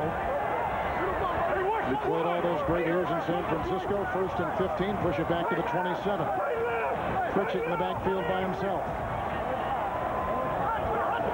Des White on the move. And a pass by Miller is intercepted by Otis Smith, who takes it down the side and inside the 25-yard line. That's his second interception of the season, a 23-yard return, and Chicago's first turnover today. What did we just say about Bill Belichick, knowing he's got a defense that can make the big plays and an offense that can take advantage?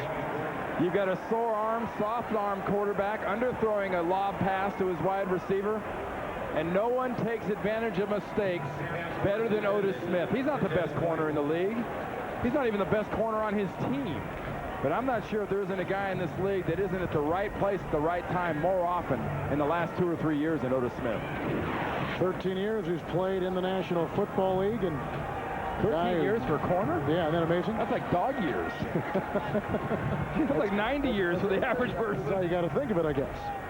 Bears came into today having lost 6 consecutive games, and another Chicago player is down. I believe that's Des White, the wide receiver.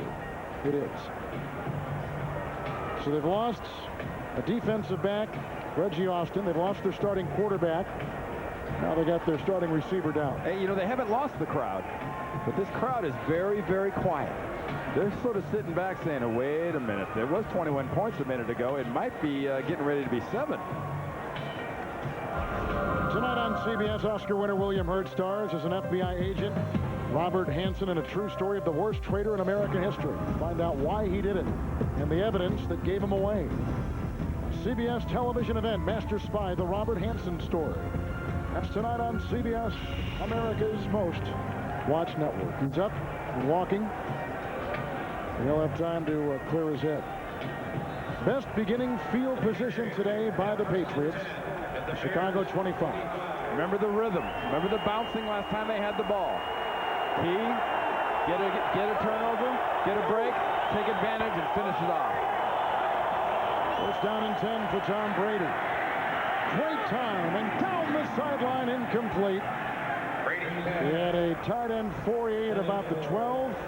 He had another tight end Cleveland at about the 5. That was closer to Beasley Reese on the sideline than it was to Christian Fourier. And, you know, sometimes you got to hit Beasley if you're Tom Brady, because the best pass is not anywhere near somebody that can catch it on the field. Now Brady facing second down and 10.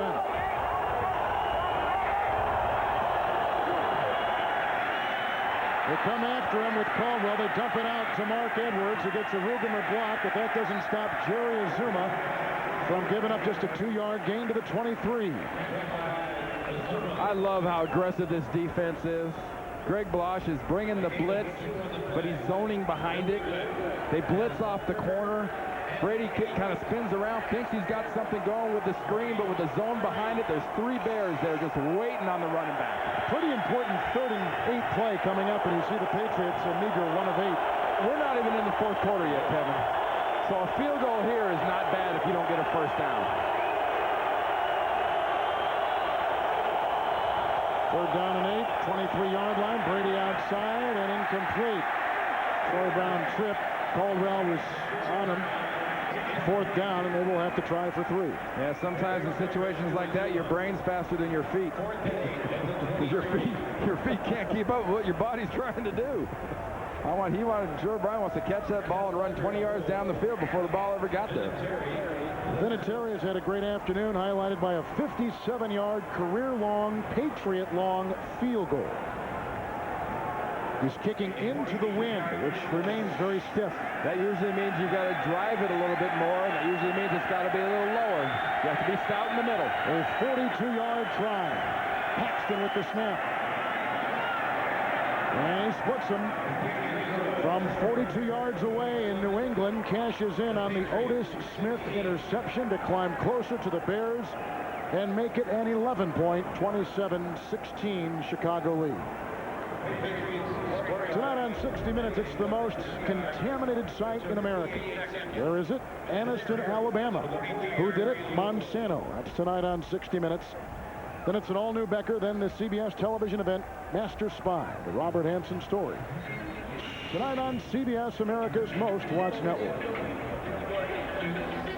Well, you know, the Patriots, Randy, are either awesome or they're awful. I mean, there's little in between.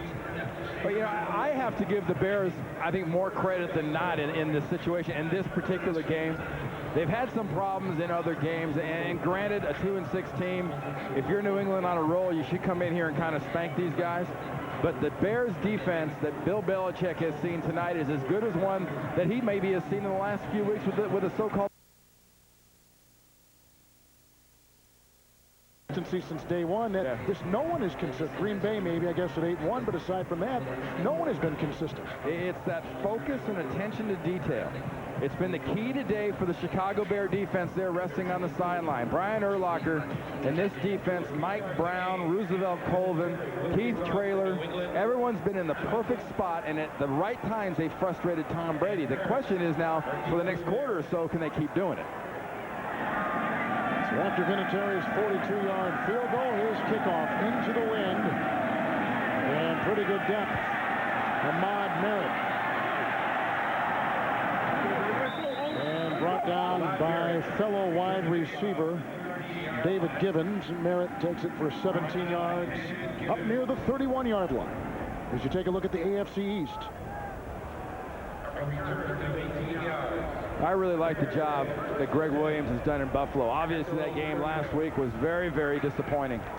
But this is an offensive-based football team they have now in Buffalo with the Bills with Drew Bledsoe. It's a defense that has to play just good enough, and they ran into an offense just clicking on all cylinders last week because the Patriots just ripped them with Tom Brady's performance. Jim Miller starts at his own 31, first down and 10 yards to go, and Anthony Thomas follows a Crooks block and wiggles his way for about 3 at the 34-yard line. And at the bottom of the pile, Ted Johnson, who makes another start this week. There's no telling with this Patriots defense, and that's true right now. You know, heading into the end of the third quarter, beginning of the fourth quarter, you know, what kind of combination are you going to see? Is Willie McGinnis going to be a linebacker or a defensive end? Is Romeo Cornell going to have 4 linebackers or 1 linebacker and 6 defensive backs? 2nd and 7, shy of the 35. Play action by Miller. Pass outside, which is dropped by Pritchett. Can you feel a bit of a momentum change here? Well, one of the things, if you're going to pass like this team leads the NFL in dropped dump-off passes. They drop them to the right and they drop them to the left. And the biggest problem with that for Dick Duran and his football team is that 21-point lead is now an 11-point lead. And there's only 1 minute and 4 seconds left in the third quarter, but you've only taken about 3 seconds off the clock, it seems like. Miller has missed his last 5. But now you have to pass. Yep. You got to get to the 41. They're shy of the 35. It's 3rd down and 7. Here they come after him, led by McGinnis, and the pass thrown incomplete. Looking for the tight end, Davis. 3 and out for the Chicago Bears. 3-man rush. They showed 4 or 5 people near the line of scrimmage. They came with 3 people. Flushed Miller out of the pocket in a zone in the back, defensive backfield. He had nowhere to go. And now there's only 59 seconds in the third quarter. You didn't take much time off the clock, and you didn't exactly instill confidence in your offense. And they've got the ever-dangerous Troy Brown back inside the 25. Maynard's punt. The wind holding it aloft. 23-yard line for Brown. Getting by the first wave. Gets a block from Harris. Grabbed by the guy who centered the ball, Patrick Manley. He races downfield, 16-yard return, and a 43-yard punt. In the West, Kansas City playing now in San Francisco. Oakland has lost 4 consecutive games, and the Chargers lose today in St. Louis. Hey, you've got some confidence issues, I think, in San Diego. Just last year, you had this same football team start 6-1. And now they've lost a couple in a row again. And Pittsburgh got that tie today. It's I still think 9 wins will win that division. I agree. It may win it going away. First down and 10 after the Chicago punt, 39-yard line for Tom Brady. The pitch out to Antoine Smith. Slipping a couple tackles, then brought down by Moore. A gain of 7 on the play. Alfonso Boone was there. By the way, the run-pass ratio today, 33 passes, 14 runs for the New England offense. Last week in the win over Buffalo, they ran it 35 times. They passed it 27. 2nd down and 3.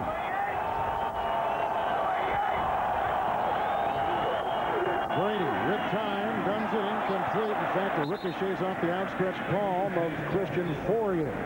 13 seconds in the quarter. In the AFC South, Tennessee goes to 5-4. They've now won 2 straight. They beat the Colts last week, and the Colts won 2, so they got 2 atop there. But Tennessee wins the tiebreaker because of their win last week. I can't believe Indianapolis won that game again in Philadelphia, and Tennessee is the ugliest 5-4 team in the NFL. They'll take it, though. 3rd and 3 outside the 45. And Antoine Smith. Oh, and a fumble on the play as they go diving for the loose ball. It's at the 49 of Chicago. Patriots have it, I think.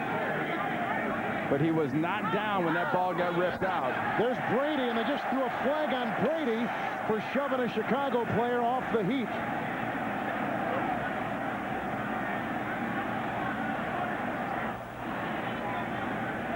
Yeah, the indications are that New England retains possession. But the flag is on the incident after the fumble.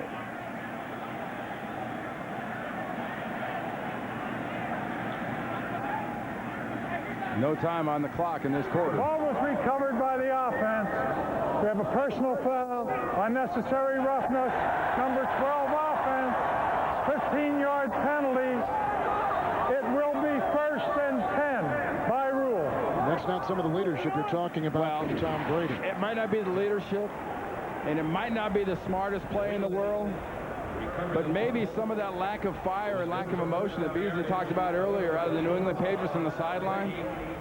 Why would your quarterback have to be the guy to go in there and defend your running back?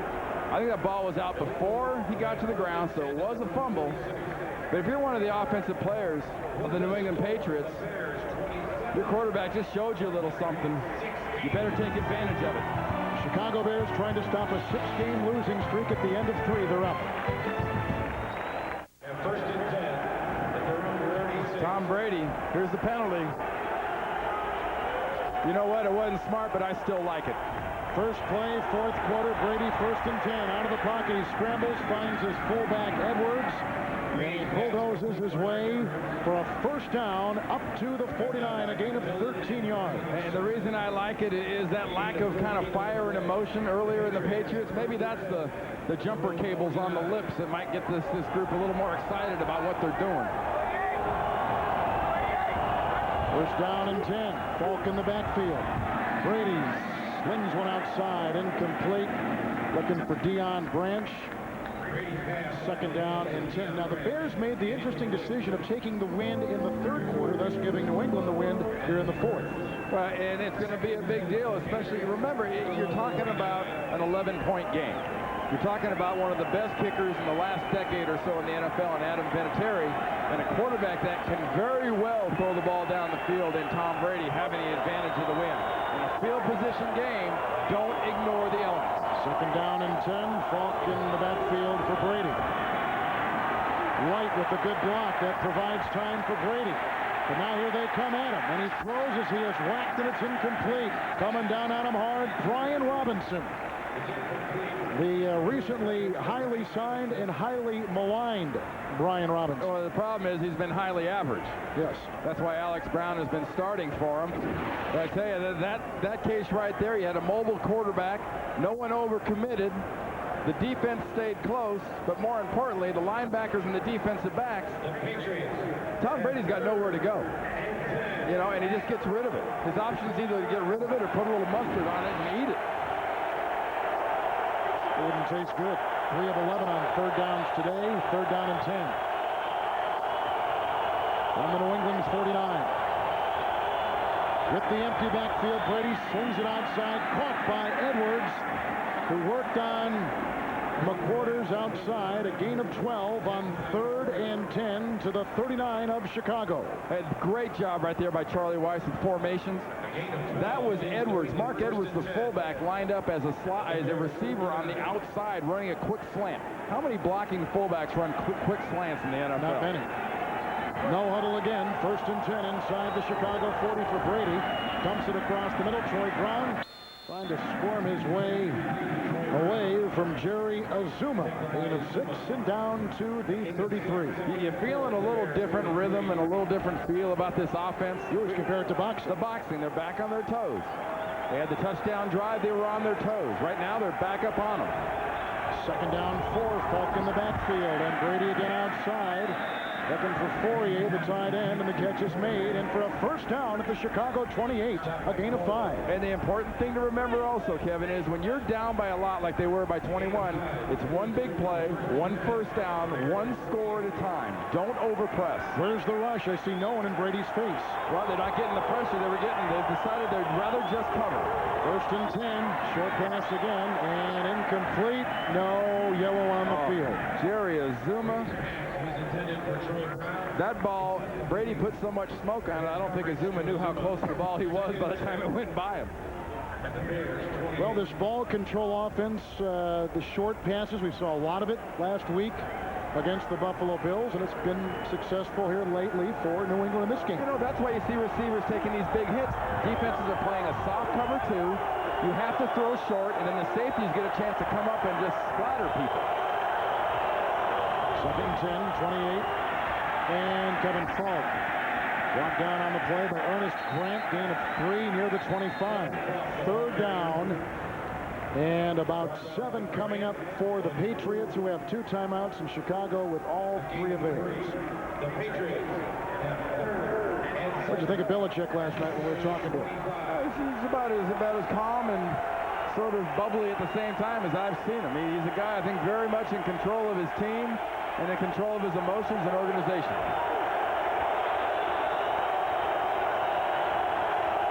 Third and 7 from the 25.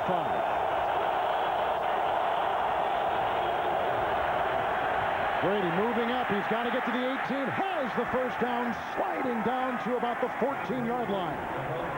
The scrambling Brady picks up 11 on 3rd down and 7. And again, New England moves the chains. Tom Brady is one fired-up cowboy right now. This kid is playing with the emotion and the sparks. He's complaining here. It says, they can't hit me from behind like that. That should have been a penalty. 13th play of the drive from the 13, 1st and 10. Kevin Falk finds a gap and goes into the grasp of Ernest Grant. He takes it inside the 10, near the 8, gain of 5. 2nd down. Well, the time to play soft and coverage is over for the Chicago Bears.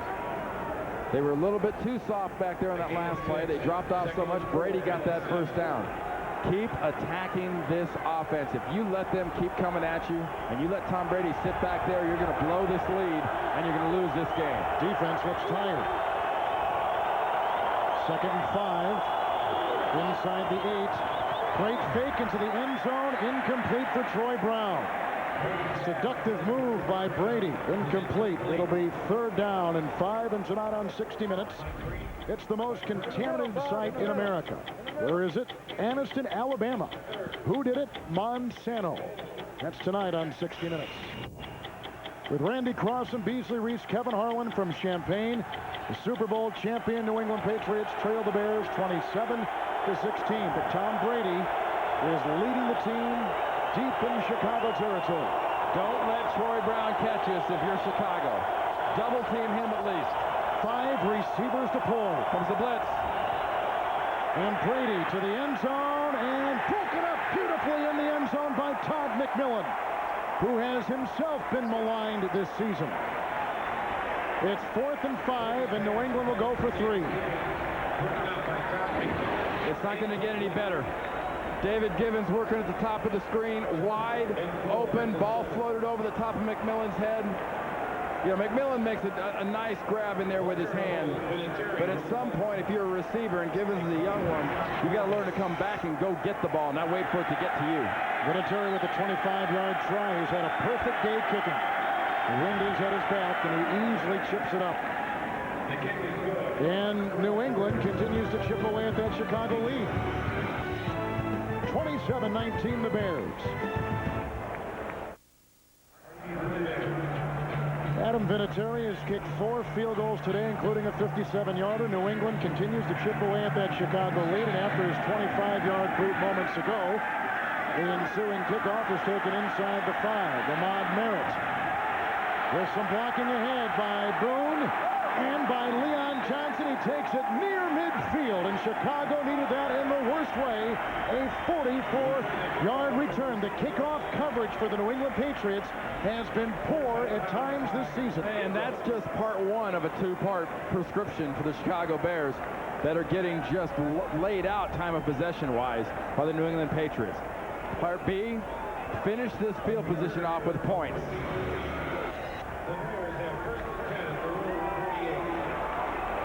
The Chicago Bears just got a 44-yard return on a kickoff after New England has scored 13 unanswered points.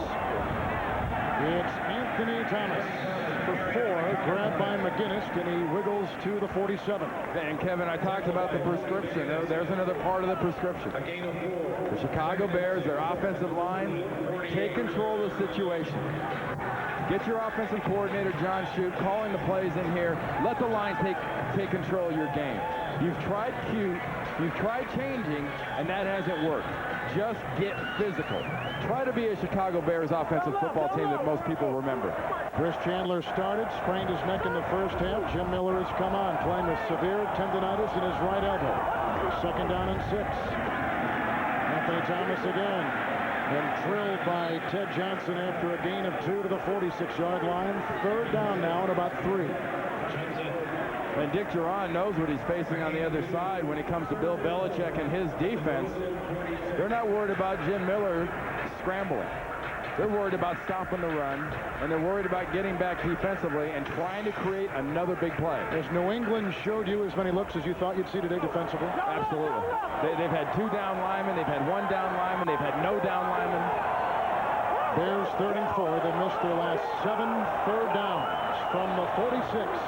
Miller crossing pattern. He's got Booker slashing his way to the 32-yard line. He picks up 14 on 3rd and 4. We talked about the rhythm of New England's offense. Well, right now, Jim Miller and the Bears are up on the balls of their feet, and they've got a little rhythm going, too. They've got the jab working on New England. Finish off this drive with points. A field goal in this situation is plenty. Don't make a dumb mistake that costs you points. Patriots have turned it over twice. Chicago has turned it over once on a Miller interception.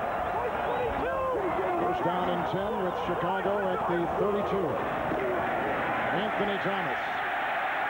Roman Pfeiffer slowed him down after a gain of 7. In the second half, Chicago got on the board after a fumble, this 11-yard touchdown pass to Pritchett. Then Chicago with a 44-yard touchdown pass by receiver Marty Booker to Marcus Robinson, 20-6.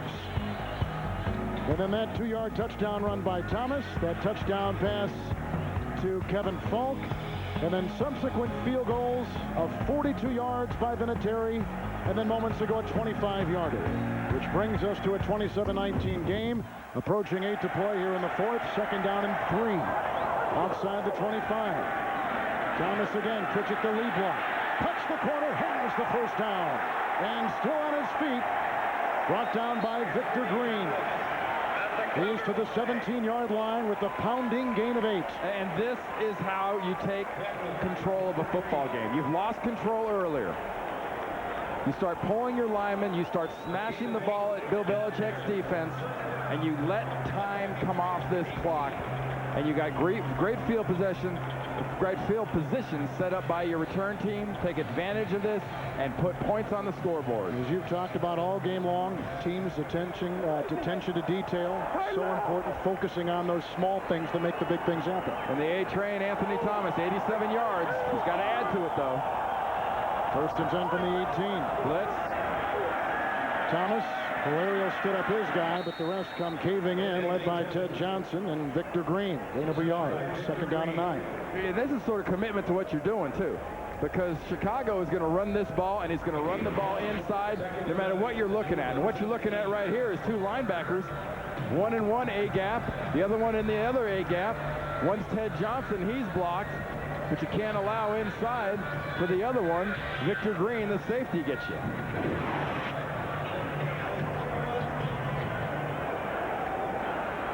Patriots have 2 timeouts. Chicago with 3, approaching 6.5 to play in the 4th. Second down and 9 from the 17. Thomas. There's a block by the tight end Davis, and they shove the pile backwards. A gain of 3, and he's inside the 15-yard line. Grab made by Bobby Hamilton. I like what they're doing offensively. Obviously, you can tell by the tone of my voice, but I also like what they're doing with the ball. They're being very, very smart with the ball. This is not the time to lose control of it, and they're really being very prudent with what they're doing with the football. And patient, which is something that drives opposing coaches crazy. Well, John Shoup, the offensive coordinator, now Anthony Thomas has carried the ball 6 times on this drive, and there hasn't been anything cute about it. It's been smash mouth. If they get first down, great, but they've set themselves up to put points on the board. 3rd down and 6 from the 11. Make it the 14. Thomas outside to Bucky Jones, can't bring him down. Finally, he is wrapped up and devoured by Jarvis Green. Flag has been thrown on the far side. You think it's a hold? Absolutely.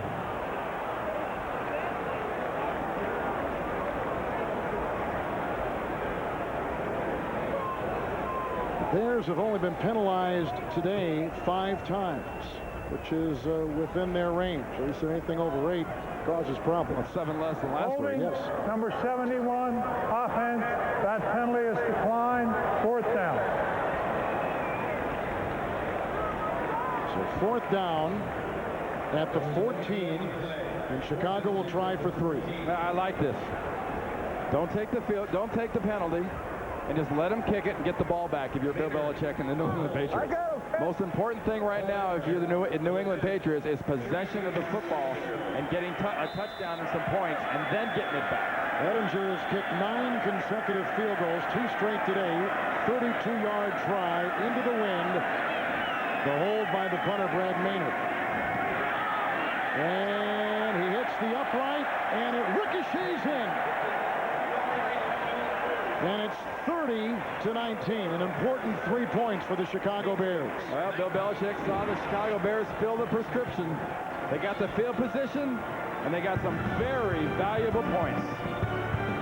And a lucky bounce. Timeout.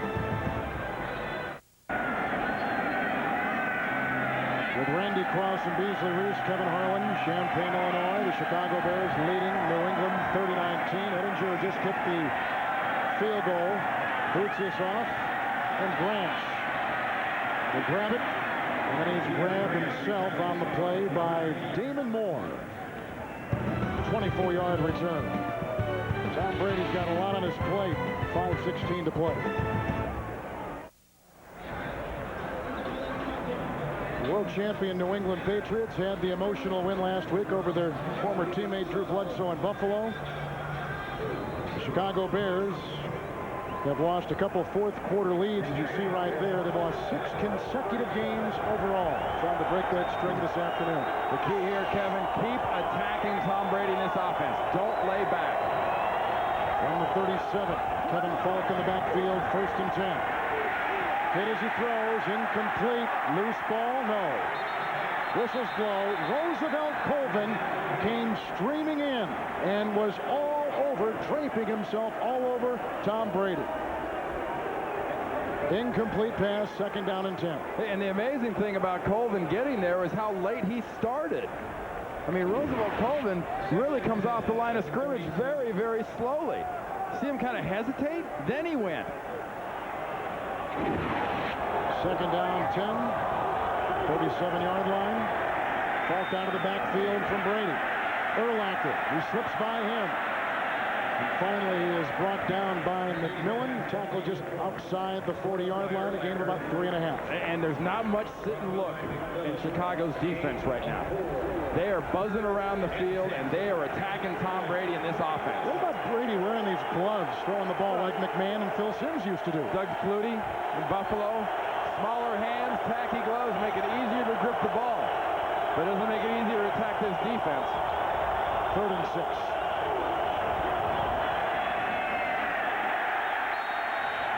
A gain of 3 on the play for Troy Brown. He had to get up to the 47-yard line. Patriots 2 timeouts. Chicago has 3. It's 4th down. There's no surprise here. This is 4-down territory. You've got to get a first. You've got to get the touchdown. To the 47 for the first, 4th down and 3. Today they've hit the only other 4th down try. Brady fires the pass, and it's caught by Troy Brown, who is drilled by the other Brown, Mike Brown, no relation. A 13-yard pickup to the Chicago 43. You want a good example of what happens when a defensive back's waiting for a guy? That's what happens. You're playing cover 2, the safety's waiting and just gets the light Brown up. Troy will take a breather on the side inside the 43, 1st and 10.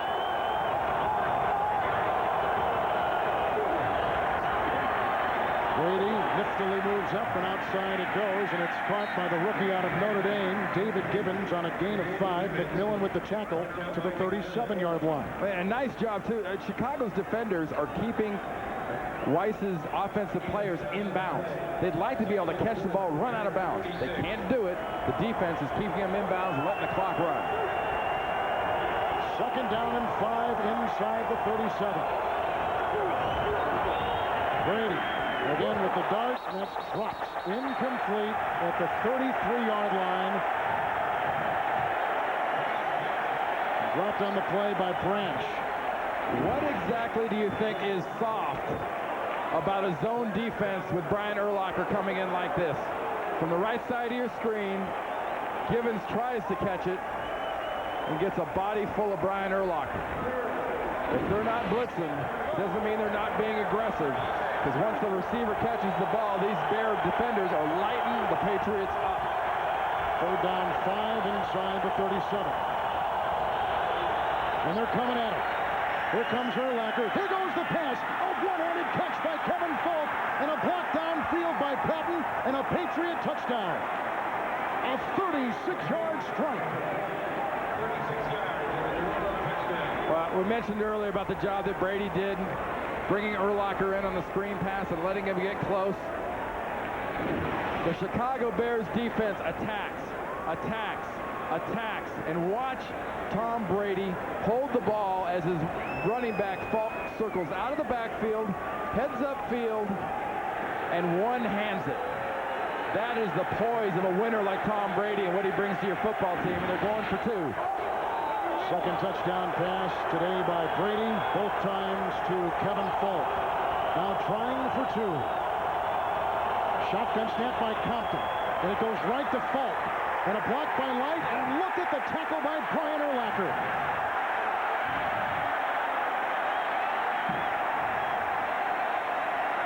And it stays 30-25, Chicago at 2:46 to play. Brian Urlacher from the middle linebacker position, doing what he does best, running to the ball and closing on it. The New England Patriots have had scores in their last 4 possessions, 2 touchdowns, 2 field goals. They trail by 5 in the what we assume will be an onside kick by Adam Vinatieri. He assumed wrong. Merritt inside the 5. With the block by the tight end, John Davis, he chisels his way to the 27, a 23-yard return. Now you want to see a defensive tackling drill that is highlighted in training camp and rarely done afterwards? Watch the New England Patriots on this possession. You're going to see every player who gets anywhere near the ball ripping at the ball, because Bill Belichick wants his defense to cause a turnover. And Anthony Thomas or anyone else that runs with the ball for Chicago, if you have one hand on the ball, they should pull you out of the game. Get the ball, put 2 hands on it, and don't turn it over. And that will be Chicago's philosophy here. New England has 2 timeouts. They're going to be able to stop it. That in the 2-minute warning. 27-yard line, 1st and 10 for the Chicago Bears. Thomas weaves his way past the 35, brought down by Lawyer Malloy and Ted Johnson. He gains 9. Well, if you want somebody that knows how to run with the ball in these situations, get yourself a Michigan halfback. Spend all that time in the Big Ten running with 2 hands on the ball. Thomas today, 100 yards on the ground, right on the money. That is his 6th career 100-yard game. But he has not had the kind of season a lot of people thought he'd have coming off last year's sensational rookie year. Well, you don't run the ball when you're down as far as they've been down. As poorly as they've played, you don't exactly spend a lot of time pounding the football. But when they've had to tonight, they've been able to run against this New England defense.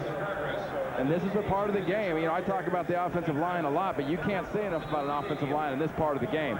For all the planning on the sideline you just saw with Charlie Weiss and Tom Brady, how do you ruin all that planning? You get the big offensive line for the Chicago Bears just to take control and run out the clock. 78 of the 100 yards from Anthony Thomas today in the second half. 2nd down 1, Thomas again.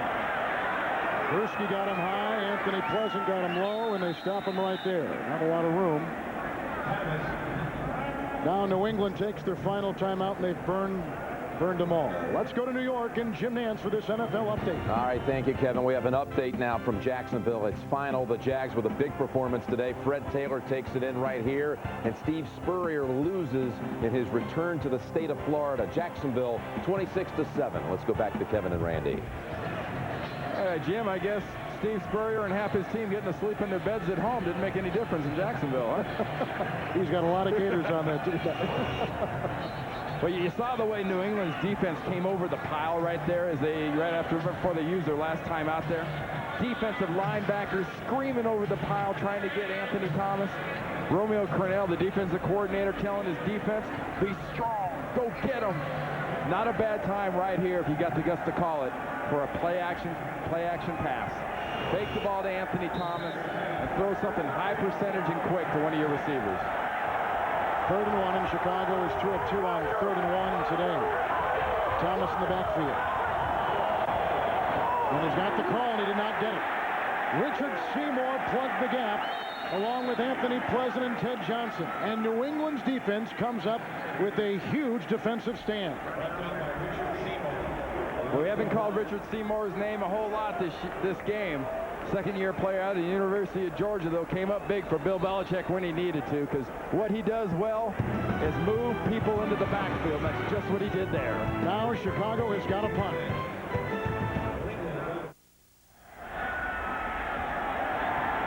Chicago led 27-6. New England has come back. Are we going to try to block this or get the return? Into the wind. Set up your return. That's Troy Brown. He's returned 3 for touchdowns in his career.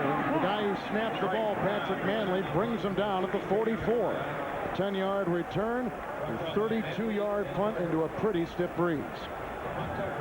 If you're Tom Brady, you have the perfect field position to do some business, but something that goes against you, Brian Urlacher, pursuing to the ball, running to the ball, closing on the receiver every chance he sees that ball in the air. Not quite a complete linebacker yet, but this kid is a complete football player. Ruger remains the starting right guard. Out of the huddle into the series. Kevin Falk is in the backfield. No timeouts for New England. Brady 32 of 48, 2 touchdowns, 1 interception. 1st and 10. Great time. Fires the pass downfield, and it was caught. It was grabbed. David Patton makes the grab at the Chicago 37-yard line. 18-yard gain. No reason to panic. Troy Brown makes a wonderful catch. David Patton makes a wonderful catch. I should say, don't panic, move quickly. 1st and 10 for Brady, chased by Colvin, dumps it off to Ken Cleveland, his tight end, who drops it. 2nd down and 10. Tonight on CBS begins with 60 Minutes, then Becker, and then a CBS television event, Master Spy, the Robert Hansen story. That's all tonight on CBS, America's most watched network. Minute and 21 seconds. You have 3 downs. 2nd down and 10 inside the 38 of Chicago. Brady, again, wonderful time. And feeds it off to running back Kevin Falk, who is wrapped up by Brian Robinson after a gain of 7. He's to the 30, and the clock continues to roll. The key here now is poise. This is a test for a young quarterback like Brady. You're cutting your teeth on a legend. Can you finish it off? 3rd down and 3. Blocked and intercepted. And then dropped and fumbled after the pick. It may have been Brian Robinson, who has not made an interception in his career. He then fumbled the ball and recovered the ball. The ball was intercepted by the Chicago player who fumbled the ball and recovered his own fumble. 1st down, Chicago. Brian Robinson, beleaguered all season long. He's had problems off the field after a huge contract year.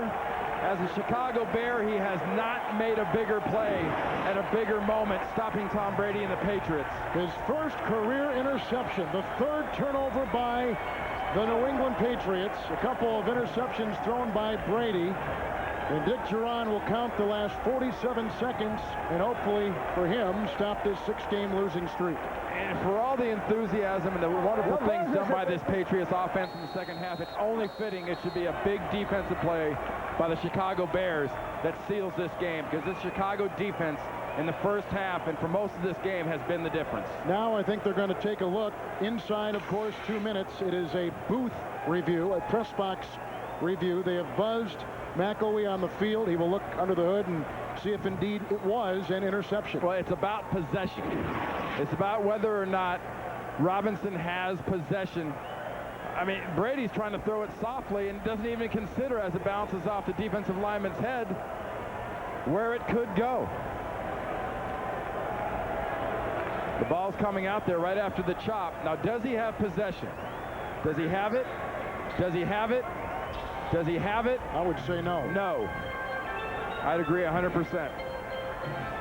I thought the first time we looked at it, he had it before he went to the ground, but it was moving the entire time.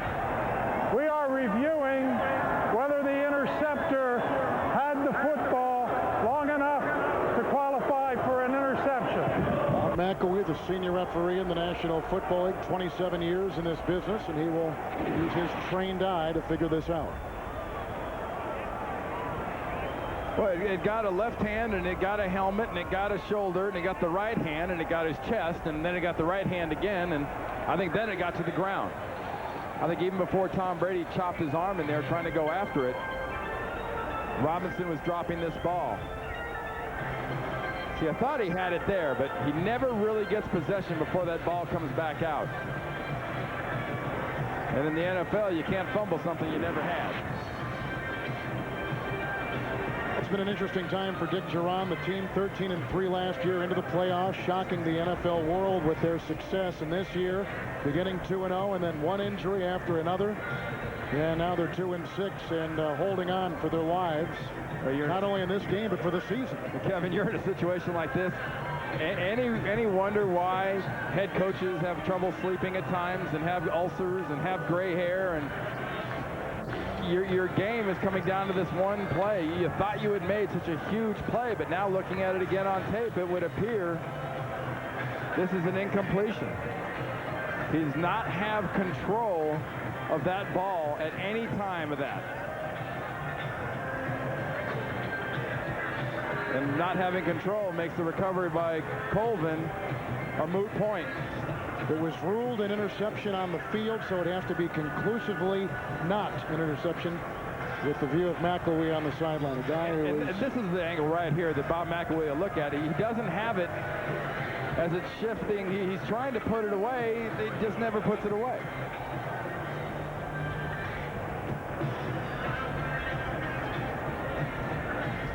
If you're a Chicago Bear fan, I mean, the term your heart's in your throat is a cliche, but that pulse has got to be somewhere behind your Adam's apple if you're sitting in the stands right now as a Bears fan waiting to see what happens here, because you don't want to let Tom Brady and this offense back on the field. The Raiders found out about getting an extra couple plays last year in the divisional game with Tom Brady and the Patriots.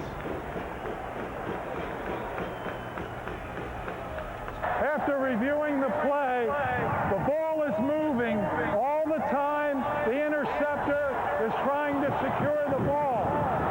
The ruling is an incomplete forward pass. which is the right call. Absolutely. Not popular here in Champaign, but it is the correct call. And, well, if you're an optimist, you say Robinson has a chance to go out and make another big play. If you're a pessimist, you think, oh, gosh, we didn't give Bill Belichick and Tom Brady another shot at us, did we? Now, remember, it will go back to the down it was because it was an incomplete pass. Now it'll be 4th and 3. Well, here goes last season, the Patriot Raider playoff game. Tom Brady hit by Charles Woods and the ball knocked to the ground, but after the play reviewed, the ref changed the call, ruling it an incomplete pass instead of a fumble.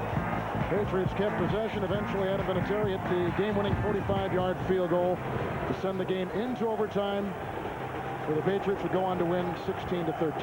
Well, it was the right call then, and it was the right call now. But the important thing to remember is down in distance now that we're back onto the field with the New England Patriots.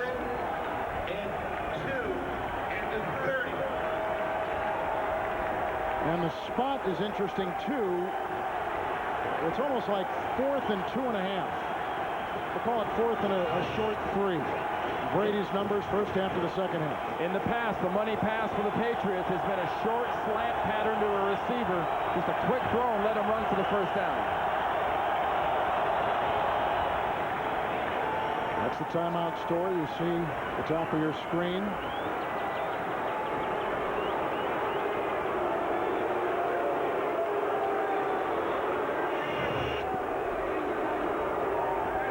Probably right now they got to make sure they've got the exact spot of the ball, and that will be the reason for the delay. And the clock has been reset as well, so they've nudged the ball and it's back to 54 seconds. And you know how the NFL works. If it's more than 2 yards, it's 3 yards. It doesn't matter if it's 2 yards and a foot. It's 4th and 3rd. They got to get inside the 28. Brady at the quarterback sneak, and he plows his way ahead in what appears to be a first down plunge. He got it. The spot is all important. The clock is rolling. Plenty of time. And now they stop it. McAlee will stop the play. And I wonder if they'll add time. Well, the important thing now is to get it back to the same spot it just was in if you're going to take the time to measure. The chains did not move on the sideline. The chains stayed where they were, and they did not advance after the first down. So they are still back where they were, and they have not advanced on the sideline.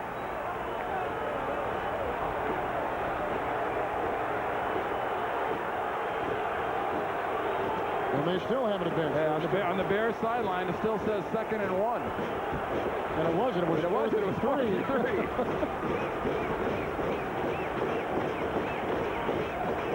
Seattle winning today in Arizona. Jacksonville over Washington. As you see scores, the top right-hand portion of your screen.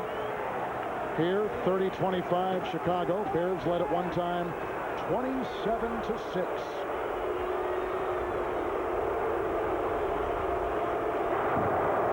The whistle was blown before the ball was snapped. It's first down. And I am assuming they'll stick with 40 seconds on the clock. On the 27, 1st and 10. Brady fires, incomplete, and out of the reach of David Peck. The coverage by R.W. McQuarters. 2nd down and 10, 32 seconds remaining, and the Patriots have no timeouts. Well, we mentioned earlier about that we hadn't talked much about R.W. McQuarters and Jerry Azuma, the two corners. Here's the time of the game. If you want to be a big money corner, you make the big money plays. Otherwise, you're going to get a chance to be a goat.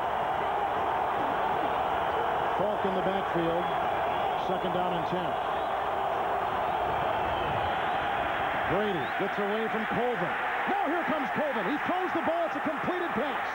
And it's caught by Falk, who's brought down by Urlacher at the 21. It's a gain of 7. The clock continues to move. It's 3rd down and 3 outside the 20 and a quick spike. Now there's a Chicago Bear in the New England Patriots backfield. Timeout by Chicago. And they now have 2 left. Colvin never moved. He just stood there like a statue. So the spike won't count. A Chicago timeout.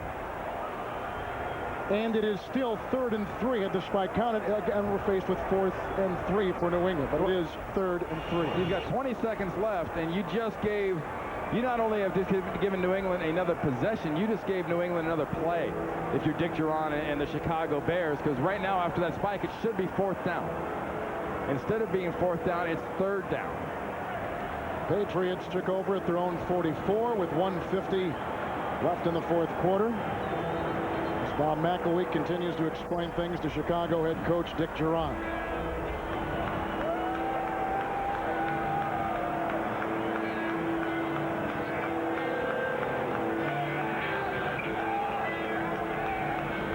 I don't know how Brady got that pass away.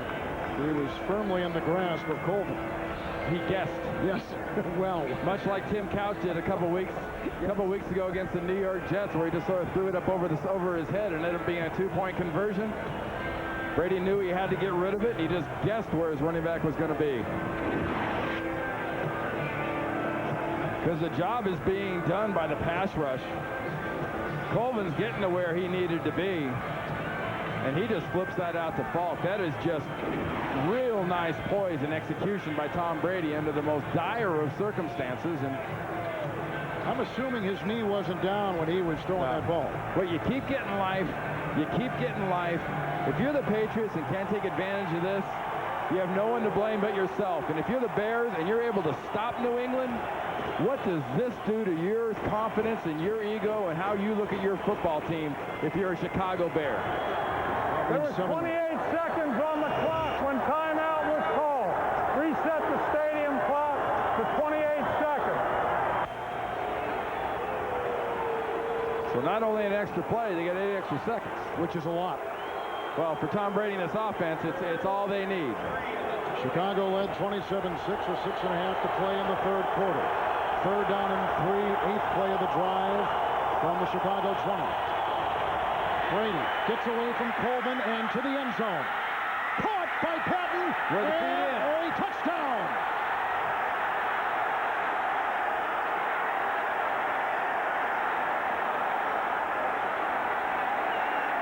I have got to see that again to see if those feet were in. Tom Brady, kudos for having the coolness. I played with a guy named Montana in these situations, was very similar and just as cool. But was the receiver in where the feet's in? Feet in. David Patton, 1-2. Dotted the I, touchdown. Remember, it's not only the feet, it's possession. Does he have the ball, and then are the feet in? Ball, catch, 2. He towed it. His left foot. One more time. Do you have the ball? Yes. 1, drag, 6. That's a touchdown.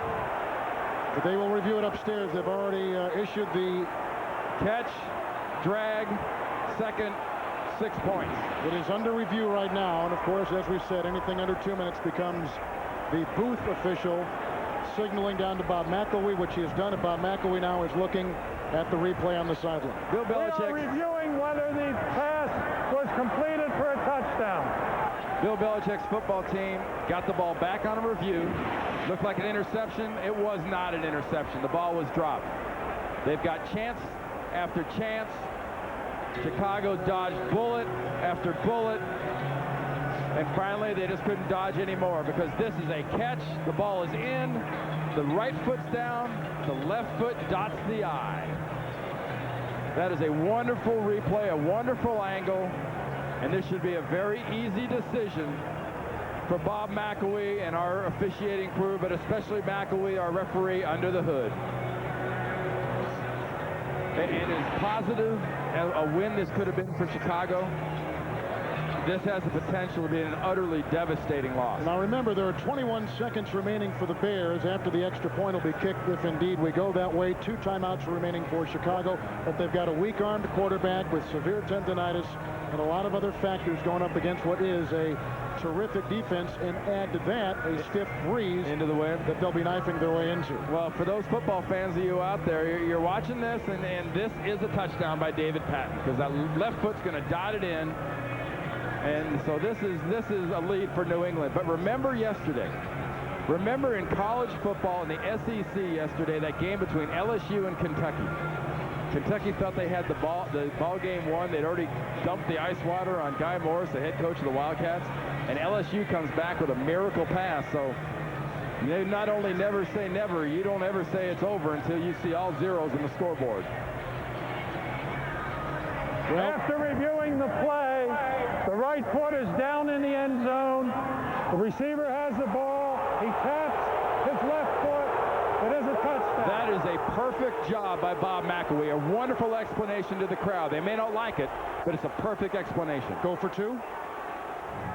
With 21 seconds to go and a pretty good defense, I think you kick the PAT personally, but look right now, they're going to go for 2. They are going to go for 2. New England has scored on their last 5 possessions against the Chicago Bears. And here they go. Antoine Smith back in there. Mark Edwards, the fullback. And Brady sends Brown in motion. The fake to Smith. And Brady for 2, and he's got it. And it's 33-30, and so New England has bought a bit of insurance. 33-30, the Super Bowl champion New England Patriots. What to watch it? Bob McElwee explained. Watch the right foot. Now the left foot. Right there. See the divot? See that job done right there by that foot? That is the spot. That is the drag. And boy, is it a drag for the Chicago Bears. The crowd doesn't like it. Look at that. See the dust coming up? See the dirt? You know what that is, Randy? That is the small pieces of rubber on this synthetic surface. Which is kicking up. Well, okay. But it looks like dirt. Tire dust. I'm sorry, the tire dust coming up in the air. Yeah, that is an artificial surface. See, there's our little tire dust we were talking about earlier. Tire dust. There's no such thing as tire dust. laid rubber. That's what he did. He made his skid mark and it counted. All right, we're going to kick off now. Does Vinatieri put downfield? He's got the wind at his back. And well, look at the wedge. See where the wedge is standing downfield for Dick Geron? You kick this ball so it rolls into the wedge. You know, you let one of the big wide guys get a chance at it, but you don't let one of the little fast guys get a chance at it. There's 21 seconds left. Leon Johnson, Ahmad Merritt are deep back, and Vinatieri with that big breeze at his back, driving Merritt 5 yards deep, and he'll leave it in the end zone. So to the 20 with 21 seconds to play. It'll be 1st and 10 for the Chicago Bears. Or you just kick the heck out of it. The executive producers of the NFL on CBS are Sean McManus and Tony Petitti. The coordinating director, Larry Cavallina. Today's game produced by Bob Dekas. Directed by Steve Milton. The senior producer of NFL Today, Eric Mann. And the director, Bob Matina. The coordinating producer of CBS Sports is Harold Bryant. The associate directors of today's game are Fred Johnson and Jeffrey St. Armand. Broadcast associate Jonathan Siegel. The tech manager, Rick Godwin, our spotter, and statistician, Pat McGrath. From the 21st and 10. Miller firing a pass, broken up, incomplete as they were gunning for Marty Booker. It is 2nd down and 10.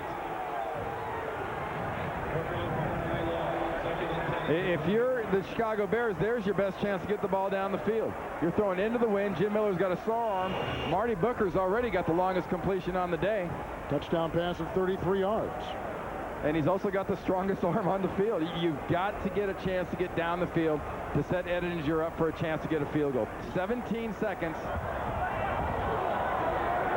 Miller again. Pocket crumbles and brought down. The pressure came from all sides, and that was authored by Mike Vrabel, his 3rd sack of the season. And Chicago will take a timeout. And Miller working on that badly injured and ailing arm. Well, it's just tendonitis, and you say just tendonitis when you can't really hold the ball or you can't pick up a glass of water. It's not just tendonitis, but you know, this defense of Bill Belichick knows there's one thing you do right here. You get as many guys back as possible, and you knock this ball onto the ground. Tonight on CBS 60 Minutes, except on the West Coast, and then the CBS Sunday movie Master Spy. It's coming up tonight here on CBS, America's most watched network. So Belichick puts center fielders back outside the 50-yard line. You put them in the bleachers. The heck with center field. Just like in San Francisco, all those boats in the bay for Barry Bonds. Barry Bonds. Yep. I don't know if you even rush anybody. Knock it down. 3rd down, 13, going outside. The lateral from Robinson to Booker, who is upended by Otis Smith. That takes us to 0, and that's the game. The Chicago Bears watch the New England Patriot offense score on their last 5 possessions. Dick Geron and his Bears have lost 7 consecutive games. And Bill Belichick and New England go to 5-4 with their 2nd consecutive road win. How many chances can you give a world champion before they're going to take advantage of it and make you pay? And Chicago found out exactly how many. One too many. Tom Brady made the Chicago Bears regret they ever gave him those extra chances. Becker will be back next week, but tonight 60 Minutes and the CBS Sunday movie Master Spy. A dramatic come-from-behind win. Chicago is on top 27-6. New England, the Super Bowl champions, win it 33-30. For Beasley Reese and Randy Cross, Kevin Harlan saying so long. This is the NFL on CBS.